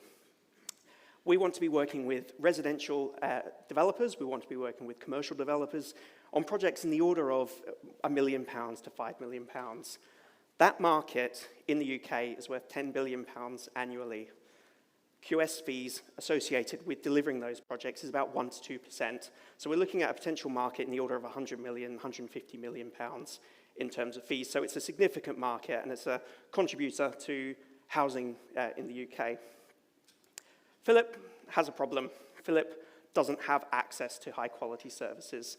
Philip gets really frustrated by large consultancies offering large lump sum fees for a scope of works that often he doesn't really understand what he's buying. There's a lack of transparency around the pricing structure, and as I said, he has a lack of access. Philip, in particular, is new to construction. He's, as I say, comes from a financial background. He doesn't have a network of consultants he can draw on and doesn't know where to go to find the advice that he needs. So we've looked to address that, and our solution is, as I said, to take all of the experiences that we've gained from our experience in large consultancies and boil that down to what we've called service products. So we've deconstructed the typical full service of a quantity surveyor, and we've identified products, elements that people like Philip need to deliver their projects and move their projects forward. We do this via an online store, which we think is a very innovative new way of delivering professional services. It makes it accessible, makes it transparent. The store explains to our customers what they need, what the service product is, and when to use it. So there's a high level of transparency around what they're buying. It's a fixed fee, and therefore the clients know exactly what they're spending, and they know that they need the services that they're purchasing. What we're looking to do with Mensura then is, as I said, we think this is a new innovative way of delivering professional services.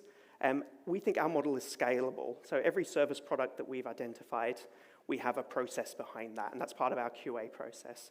So if we want to upscale the business in terms of bringing in more clients, bringing in staff or subcontractors to do work with us, we have a process that is scalable, a little bit like McDonald's.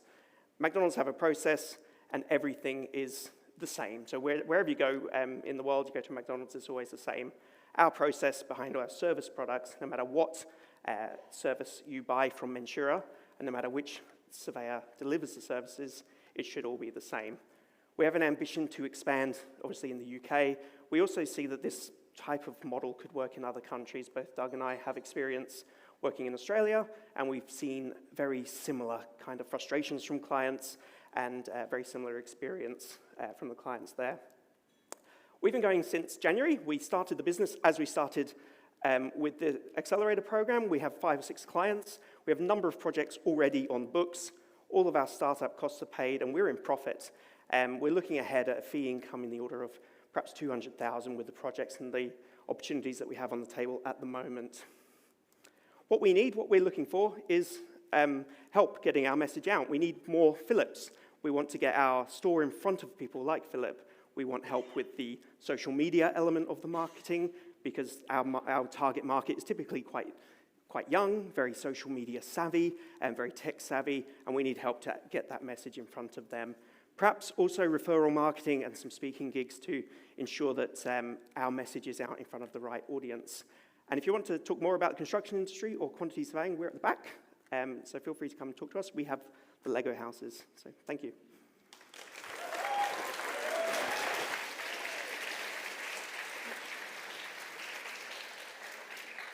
Thank you very much, James. Okay, we're going to go from QS to helping our students sell their products. So please welcome on stage, we have Adam Hansley and Liam Wilson, founders of Exhibition.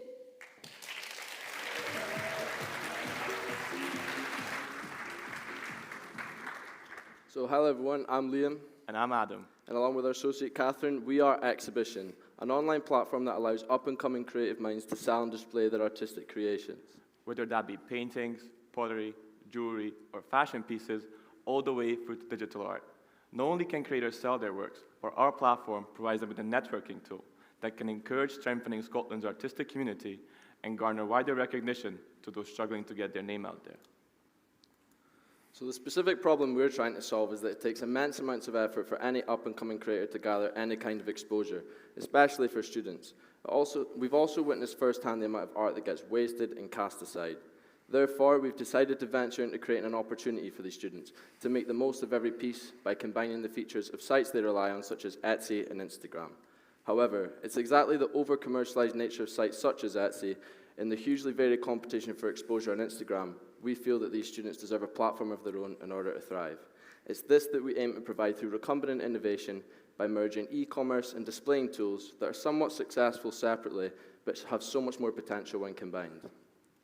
In the past months, we have been busy with our customer discovery, focusing on student artists, which has allowed us to identify two spectrums. Those, like Ben, who are lacking the initiative and confidence to sell and display their works, and those like Sarah, who have devoted immense time and effort into making a name for themselves online. We have identified the pains and catered our service to both these groups and everyone in between by providing a platform that is not only capable of offering the opportunities they seek, but has the ability to create an embracive and inspiring community. Exhibition provides users with sufficient exposure and career prospects, in addition to tackling an issue that may resonate with many in creating an additional source of income. In creating this user-friendly community, we're not only saving time and effort, but we're providing value that goes far beyond short-term profit, and we feel that we've addressed and attempted to solve a real issue within the artistic community. All stakeholders receive some benefit. However, here, we would like to focus on the end user, to whom our draw would be the centralized rising talent featured on our site that would appeal to those seeking their services or merely wanting to browse or purchase the individualistic pieces. While Exhibition has the potential to reach Scotland or even UK-wide, for now we have decided to focus on art students in the northeast of Scotland. More specifically, we will be using our MVP to support the fourth-year degree show participants at our very own university's art school. In terms of revenue, we feel that we will represent enough value to require a subscription fee from our users, as well as commission on every work sold. Our commission rates are competitive in the sense that they still largely undercut the average fees that you'd be charged at your local gallery or art show. As for our plans, we have used the Accelerator program to polish our ideas interior and exterior. On the more practical side of things, we have allocated the provided seed funding into building an MVP, a live website capable of delivering the service we have set out to offer. While this prototype does not allow for any transactions yet, features like messaging and posting works will still allow creators to realize the value of our service. In terms of cash flow, we will be capable of keeping the site up and running as it is for 1 year. So our current target would be to incorporate transactions by September, the beginning of the new academic year, as well as being in discussion about incorporating an automatic NFT conversion system. For this, we would be looking to secure funding, as it would also allow us to promote our concept on university campuses, be that of stalls at Freshers' Fair or even hosting our own events. Even though our passion has and will fuel us to achieve our ambitions through our own efforts, through the likes of crowdfunding and entering competitions like the Converse Challenge or Scottish Edge. Actually, Adam, if I interrupt, we've actually found out this morning we've been accepted into the Converse Challenge. And continue. Thank you very much. Thank you. And that's exactly what I mean, because it is evident that right now is the optimal time to invest in Exhibition due to the necessary preparations for September being within adequate proximity. While Exhibition stands to function as a business, its value to the community cannot be understated. We believe our service embodies the term supporting the arts, and can only hope that its desirability, necessity, and use have become apparent after this brief introduction. Oh, sorry. If you could change it. So, we decided that our slogan would be "Beauty is in the eye of the beholder," as we feel this best represents the wide variety of art that will be shown on our website. And we can only hope that you too see the beauty in our idea, exhibition. Thank you for listening. Thank you for your attention.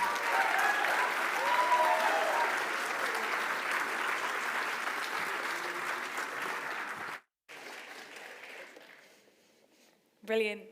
Thank you, Adam and Liam. Now, just a wee reminder, if you do want to hashtag and let everybody know you're in the room, go onto social media, hashtag RGU Startup Accelerator if you can, and just let people know that you're supporting them, and yeah, all good. So go on social media. Now, next up, it's the final pitch. We've got to the final pitch, and it's even worse sometimes being the last pitch, because you've got to wait, haven't you? And you get all nervous and things. So please put a big round of applause together for Mersin, who is founder of Code Lion. Thank you. Thank you.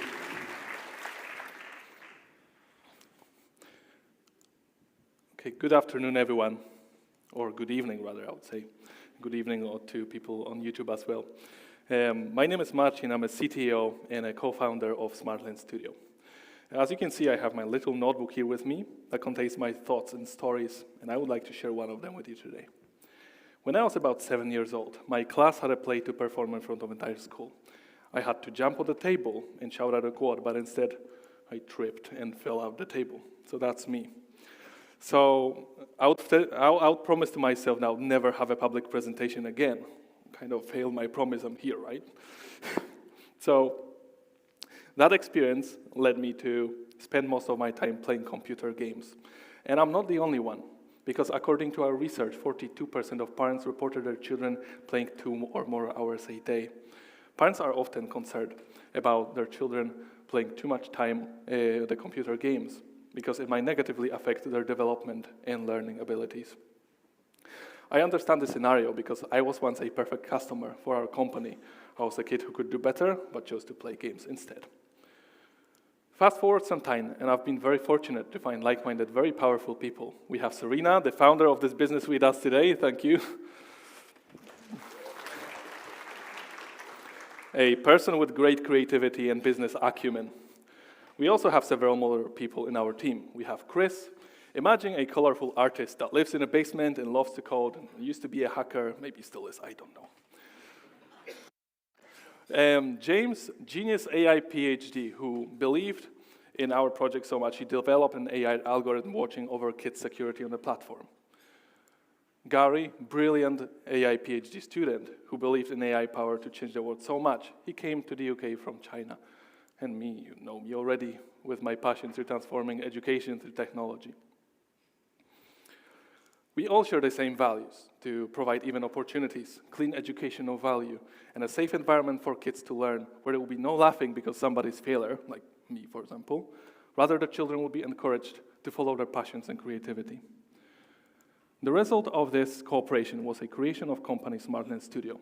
It's an education company that aimed at delivering low-cost STEM courses to children aged 7 to 16 that has seen an exponential interest both in parents and students.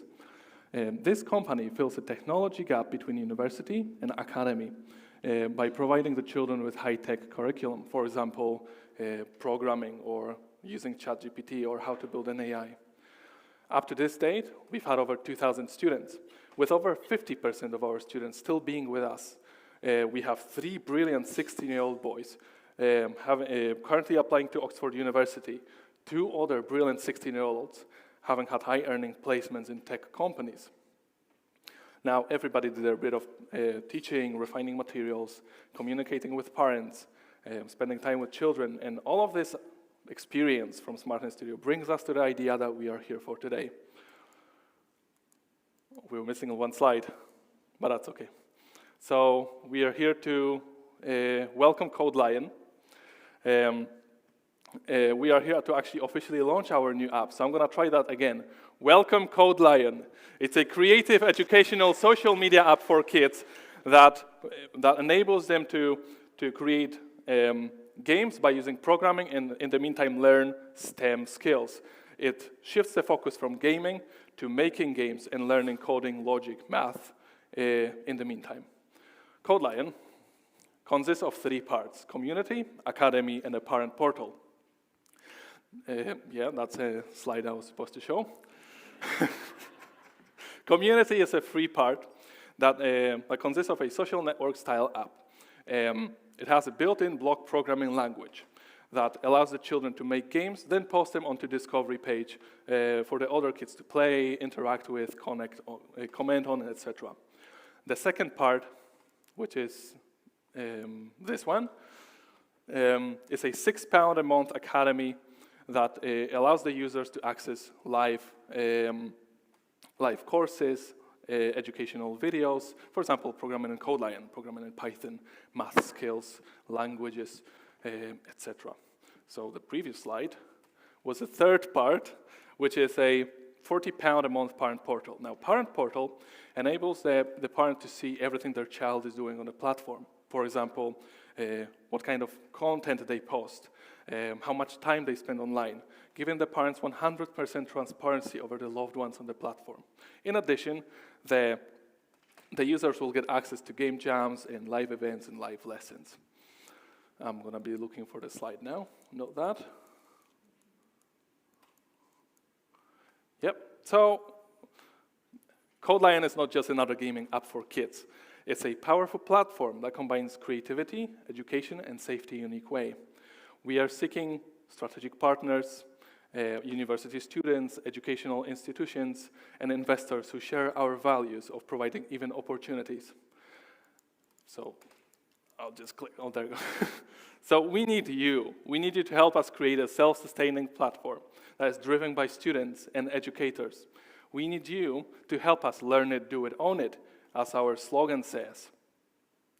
Together we can empower a new generation of young creators, leaders, and thinkers by providing a brighter future for them by building an innovative platform that has the potential to create global impact. Thank you very much.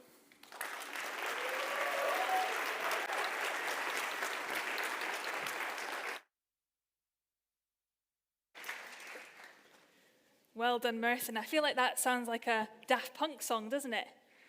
It does, it works, it works. Right, ladies and gentlemen, that means that all of our pitches are finished for this evening.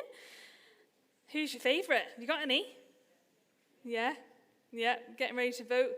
Just a wee reminder, you've got that QR code on your little lanyard there, so you can vote. Those are only the people in the audience tonight, and you only get one vote. So just a wee reminder on that one. You can vote for your favourite. We've had 8 pitches, and it is going to be a difficult choice. They've all done so well. Now, the judges, you're going to get shifted out the room now, if that's all right, so you can do your deliberations and have a wee chat. And then we'll bring you back in the next few minutes or so. Dawn's going to escort you out there. Now, we're opening the lines for this little Audience Choice Award. I say little, it's a lot, £8,000. So the voting is now open. So just if you are in the room here tonight, just get your phones out, get your little camera app, scan it on the QR code, and you can now make your vote. Okay, it is very hard. It's very, very hard.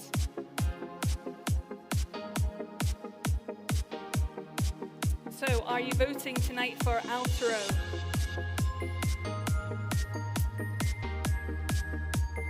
Or is it going to be Asset Works?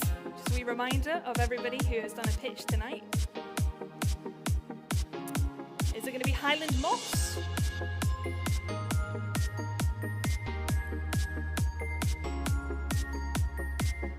Or are you voting for Members Guest?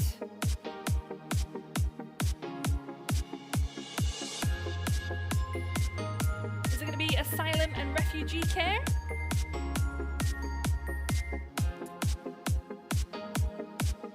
Or are you voting for Mensura?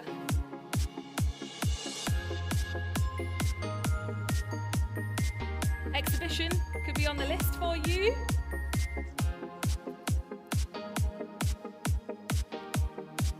Or finally, CodeLion. A big round of applause for all of our pitches tonight, if you can. They've done amazing.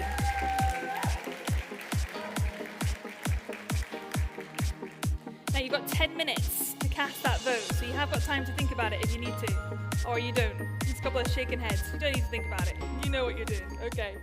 Brilliant. So, as you know, the Startup Accelerator competition had 120 applications. That has now whittled down to these 16 teams who came together back in January for the boot camp and have been on the roller coaster ever since. So let's hear from the entrepreneurs themselves and what the 2023 Accelerator program has meant to them.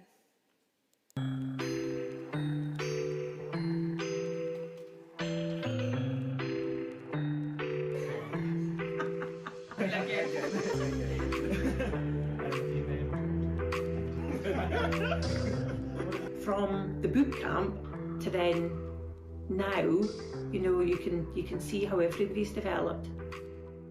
It was just very rewarding, and everyone was so kind and encouraging. Coming here and working through things with people has been really good. Everyone's been very enthusiastic. They've not been scared to sort of ask, like if I'm asking questions, sort of challenge me. I mean, all the workshops are good, the online ones are good, but I do enjoy the Saturday workshop. Yeah, I've actually made friends with people on the course as well and seen them out with the course as well, which is good. It's been a really nice way to find new enthusiasm for something else like business, because I haven't really had the experience of doing the kind of business learning in the way that I have for this. You're your own friend. Oh, that's a good question. Oh, the cash flow game. That was so much fun. I did enjoy the bridge competition. We had a game where they made us like manage a bridge. That was very much fun and also very educational. I think the mental mashup was something that was exciting because you get people, apart from RGU, sort of give you opinions about what your ideas are. Yeah, the customer discovery, that gave us a new insight actually, like how much we have to put into this business.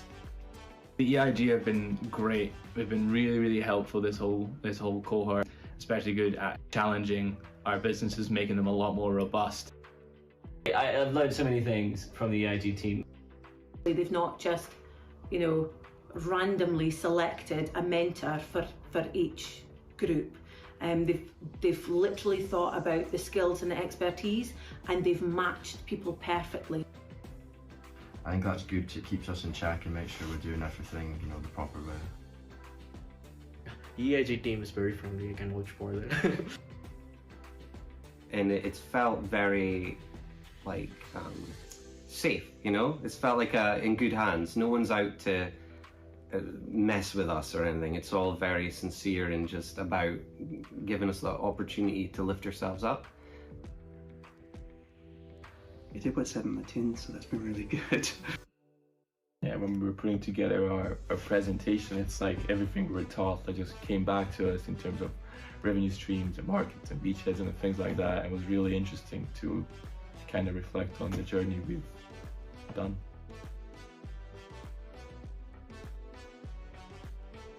Brilliant. Big round of applause, please. Our 2023 cohort looks like a really good 5 months, doesn't it? Actually makes me want to go back to uni. It's not going to happen. I can't do it. So you've heard from Chris a little bit earlier on then. This is RGU's 5th Accelerator cohort, and we thought it would be nice to hear from one of the entrepreneurs herself who took part in the 2020 cohort, so a little while ago, and she's come through, completed the program. Ladies and gentlemen, please welcome Lucy Fisher, founder of Knit It.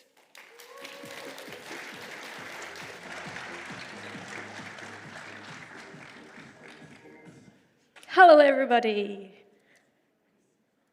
Here we go. Hello. So I am Lucy, founder and creative director of Knit It. I was in cohort 2 of the RGU Accelerator, and I'm just going to tell you a little bit about what I've been up to since then. So it all started back in 2019 when I was first accepted onto the Accelerator, and it's quite crazy to think how much that little email from Ed has gone on to change my life. So I say it started then. It possibly started a long time ago, back on little Lucy's 8th birthday. That was when I was given my first knitting kit from my grandma. I don't know why I look so miserable in that picture, but I'm sure my mum would say that nothing's changed. So the first thing I wanted to do when I saw the accelerator advertised was think of a solution. I really wanted to have a business, so I kept thinking of solutions. And then I realized I was doing it wrong, and that I actually needed to start with a problem. But not just any problem, a problem that affected me, a problem that I could then turn into a passion project.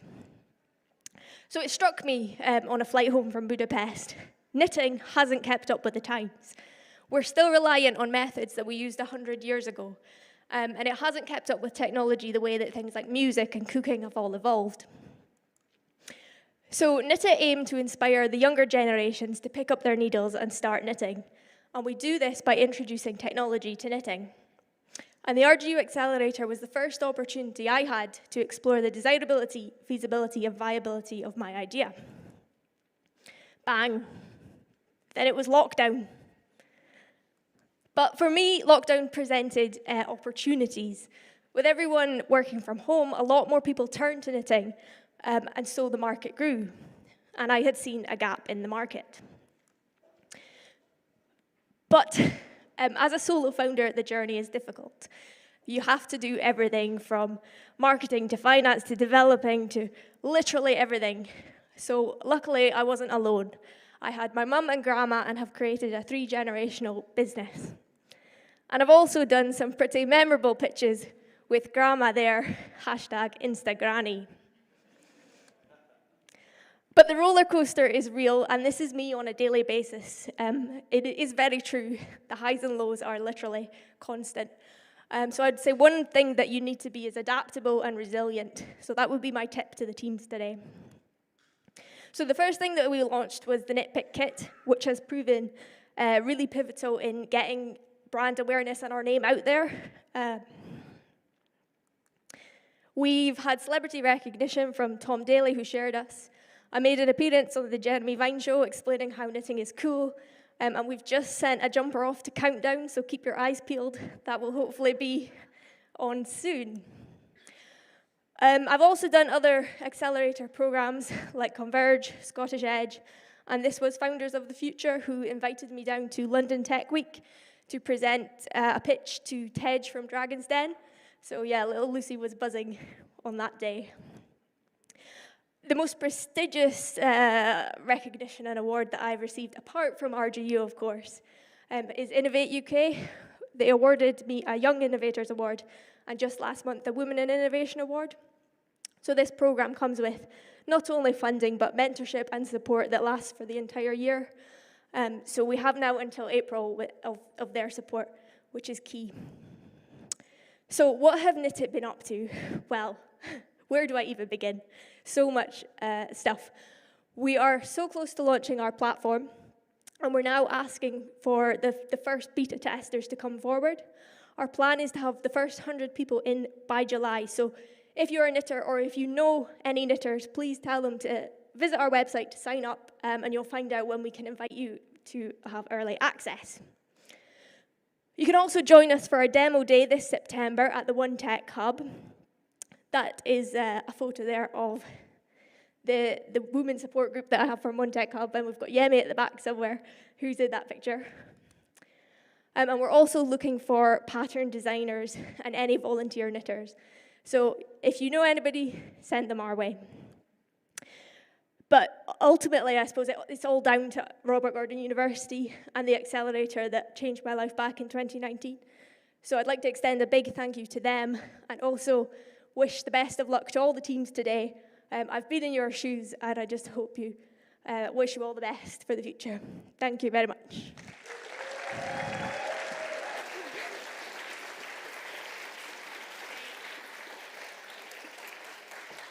Well done, Lucy. I feel like Christmas is sorted this year, isn't it? Just get everybody selfies, knitted selfies, love it. Okay, so the audience voting is about to close in the next couple of minutes. So you in the room are going to hopefully give somebody £8,000 today. Well, you are. It's going to be amazing. It's going to be fantastic. So we've seen them pitch. We've heard their journeys. Are we ready to give out some prizes? Yeah. Please welcome back on stage, Head of Entrepreneurship and Innovation, Chris. Thank you, Lauren. Thank you. Wow, didn't they do a fantastic job? They really all raised their game tonight. But we are going to start giving out some prizes, you know, because I've got the gold envelopes with me. But I'm not going to do it. I'm going to invite Sally and Candace onto the stage, if they're both here. Sally's certainly here. I think Candace might be doing the audience award vote. So anyway, Sally Charles.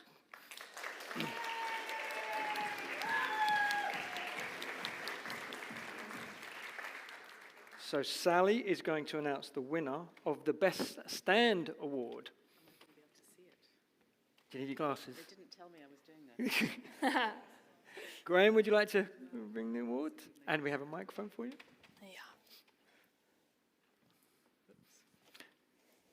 The Best Stand winner receiving £2,000 is... We need a drum roll, don't we? Drum roll. Drum roll. The Best Stand is Highland Moss.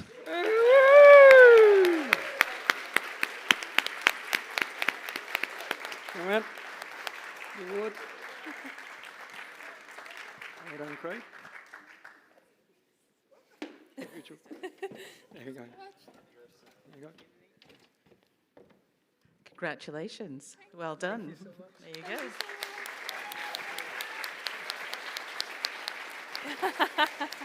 Thank you. Thanks, Candace. Thank you, Sally. Well deserved. Fantastic stand. And those of you that were the Mentor Mashup as well, they did an incredible job. And hopefully you bought some of their products or they've given some of your products. So well done to Craig. And now I'd like to introduce Candace, who's going to read out the winner of the Extra Mile Award. So the Extra Mile Award is an award that was given to the entrepreneurial team who committed themselves to the cause, who came to every session, who, bless you,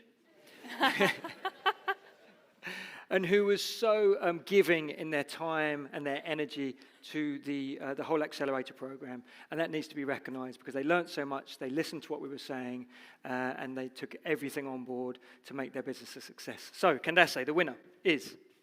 So the winner is Lewis Church Pace Press. Woo! Well done, Lewis. Up you come.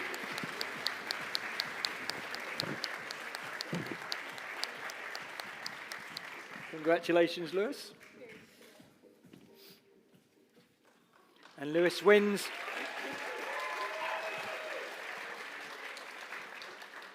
So Highland Moss and Pace Press win £2,000 each for their startup businesses. And I think that's back to you now, Lauren. Yes. Thank you very much. Thank you so much. Now, I think, are the judges coming back in the room at some stage? Are they back in? They must be really talking about it, are they? I think they might be. I think they might be. We'll give them a couple of minutes then, and we'll be back. Okay, thank you. They need to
Okay, ladies and gentlemen, the judges are struggling, actually. They're saying it's a really tough decision, so they need a couple more minutes. So instead, we're going to do the Audience Choice Award instead, okay? So this is the £8,000 one. Someone is going to win £8,000. It's all down to you. You made the vote. So if I could just bring Aisha on stage, and she'll be able to tell us. Give her a big round of applause, please. Hello. Thank you so much. Hello, everybody. Are we having fun this evening? Yay! Awesome, awesome. Well, I'm personally delighted, a startup manager at RGU, that you could all join us here this evening, because it wouldn't be the same without you all. Each and every one of you, even you online, it's really important that you're here with us this evening. It means a lot to the startups, and I'm so proud of them over the past 5 months, just the journey that they've been on. And you guys are all now part of that journey too, which is really touching. And Lauren's doing an amazing job. Hats off to you, new mum. You know, can't get over it. It's mad. It's just crazy. I literally just nipped out for 20 minutes, fed her, and come back. So I was like, what is going on with my life? How did that change? Another round of applause, I think. I don't think we knew that. Yeah. Thank you. Hats off to you. Because we weren't sure when we first booked Lauren, and you kindly agreed to do this for us, if you would be, still heavily pregnant. And I had visions of Rihanna at the Super Bowl, and that was fantastic. And I think I actually said that to you as well. I was like, wow, you're going to rock it. But well, to be honest, she was actually 2 weeks late. And I kept pushing it. And they said, maybe you should think about an induction and think about, getting her out. And I was thinking, no, she's coming. She's coming. It was a home birth, so it was all, I needed to go natural and all this sort of stuff. But anyway, she's here now, but I was thinking the same thing. I thought, is she going to ever come out? And I was watching Edwards last year and everything, like thinking, I need to rehearse, follow Edwards' shoes. Yeah. Absolutely. Well, Ed, I don't know if you've actually given us where is Ed? In the middle there. Oh, did you just stand up for everyone? Say hello. Come on. We're all family here. Thank you so much, Ed. Absolutely. So this is the audience vote now. So this is the great part of the evening where you've all voted, you've all cast your votes, and the people have spoken. Let's give the people what they want. That's what I believe. So we will go ahead with that. And because it's just fresh off the press, I will just grab that envelope. Yep. Okay. I think we need a knee drum roll, foot roll, any kind of roll. This is the exciting part. Okay, audience choice award. I feel the energy. Great, good. Okay, here we go. Asset Works.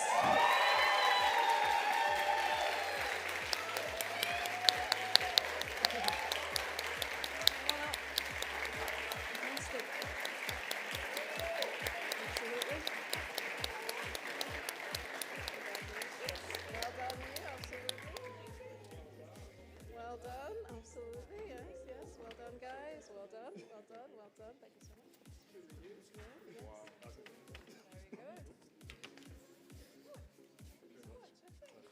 Brilliant. Well done.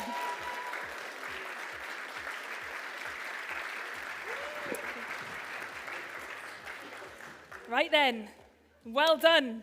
Amazing job. We're going to now, if we can, get the judges up on stage. I know you've just sat down. Just come back in the room. Up you come. Come on. Don't be shy. It's nice up here. It's quite warm. Give them a big round of applause, please.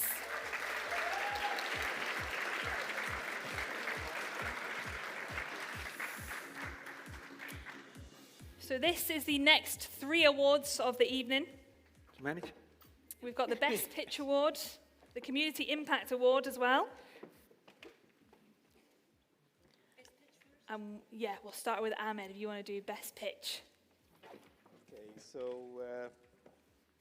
thanks everybody for coming today. Thanks for the businesses and the startups. It was a really difficult decision, and you can say that we took longer than we were supposed to. But sometimes difficult decisions are good ones to have, especially in an environment like this where we are seeing a lot of good businesses and a lot of good initiatives. The best pitch goes to someone who has moved us all. We went to the back room and we were discussing that we all want to respond to the pitch. So well done, and congratulations to ARC.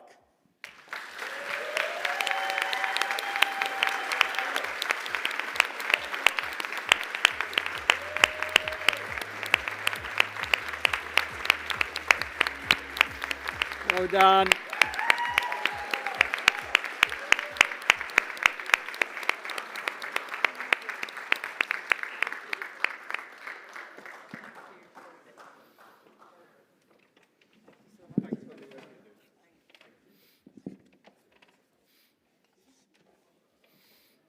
It's all for the photo shoot now.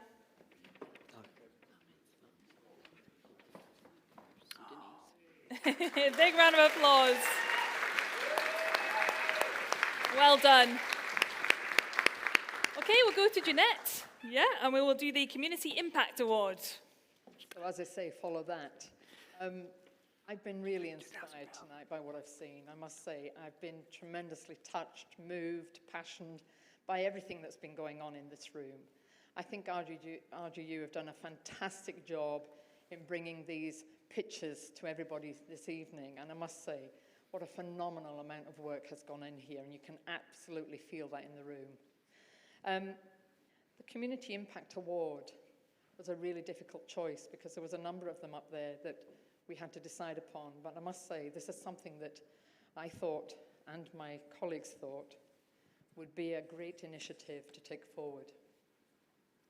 It showed actually how to grow the region. Okay, it showed something that we really need to be doing these days, which is looking at growing the economy.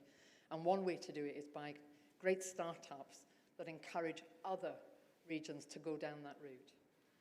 So it gives me my great pleasure to say that the winner of tonight's award for Community Impact Award is Members Guest.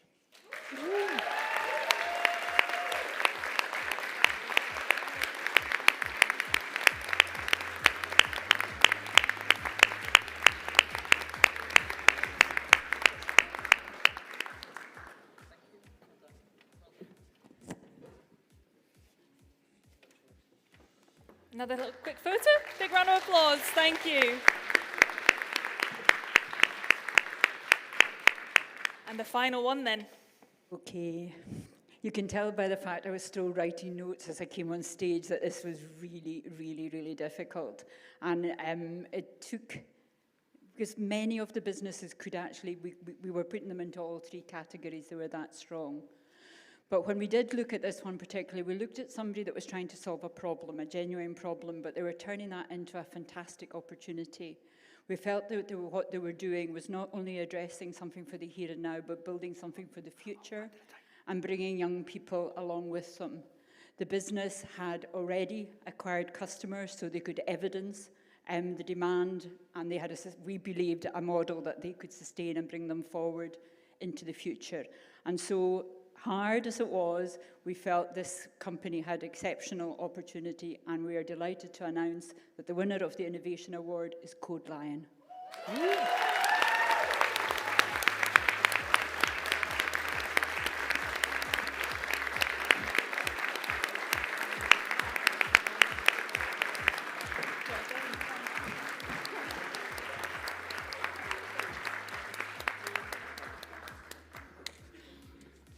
Quick photo.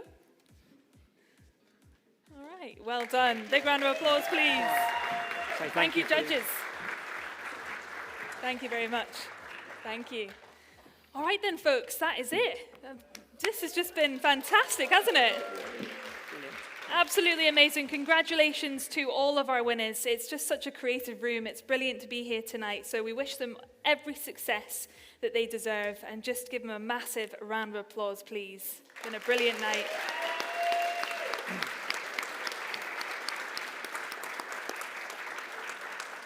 Now, I hope you've enjoyed it. I hope you've enjoyed kind of watching all the pitches and learning and things like that. And that takes us to the end of the 2023 Showcase Awards ceremony. Thank you to all our judges. Big round of applause, please.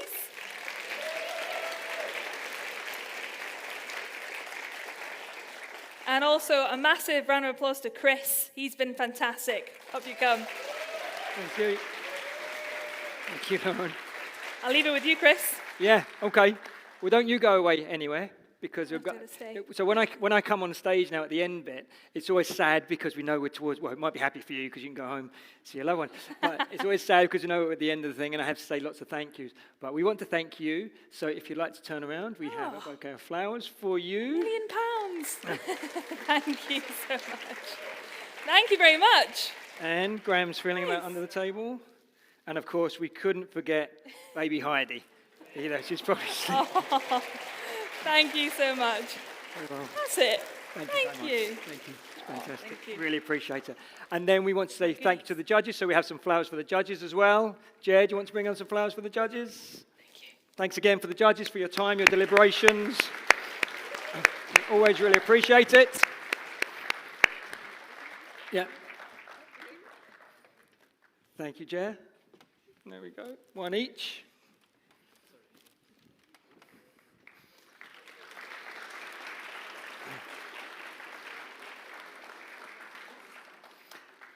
And yes, that concludes another 2023.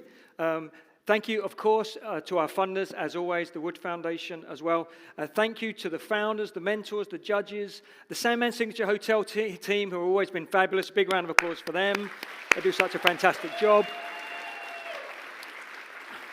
Our wonderful, the first time we've used them, we used them for the mashup, but they've been fantastic. ABC Media have done all this. They came here this afternoon. We did the technical rehearsals, and they've just been fabulous to work with, and we want to continue to partner with them to do these showcases. So thank you very much to the AV guys. Appreciate it, the sound guys, everyone there. All my colleagues, the RG team, the people at RGU, and of course, the incredible Lauren Mitchell for being a marvelous host. So that's it, folks. Thank you. The most precious gift you can give is time, and you gave us time tonight, so we really appreciate that so much. And congratulations to all our entrepreneurs. Onwards and upwards. Thank you for the audience in the room. Thank you for those that are watched at home. We hope you enjoyed it, and we hope to see you again next May 2024 when we'll celebrate the next showcase. Thank you very much, and good night.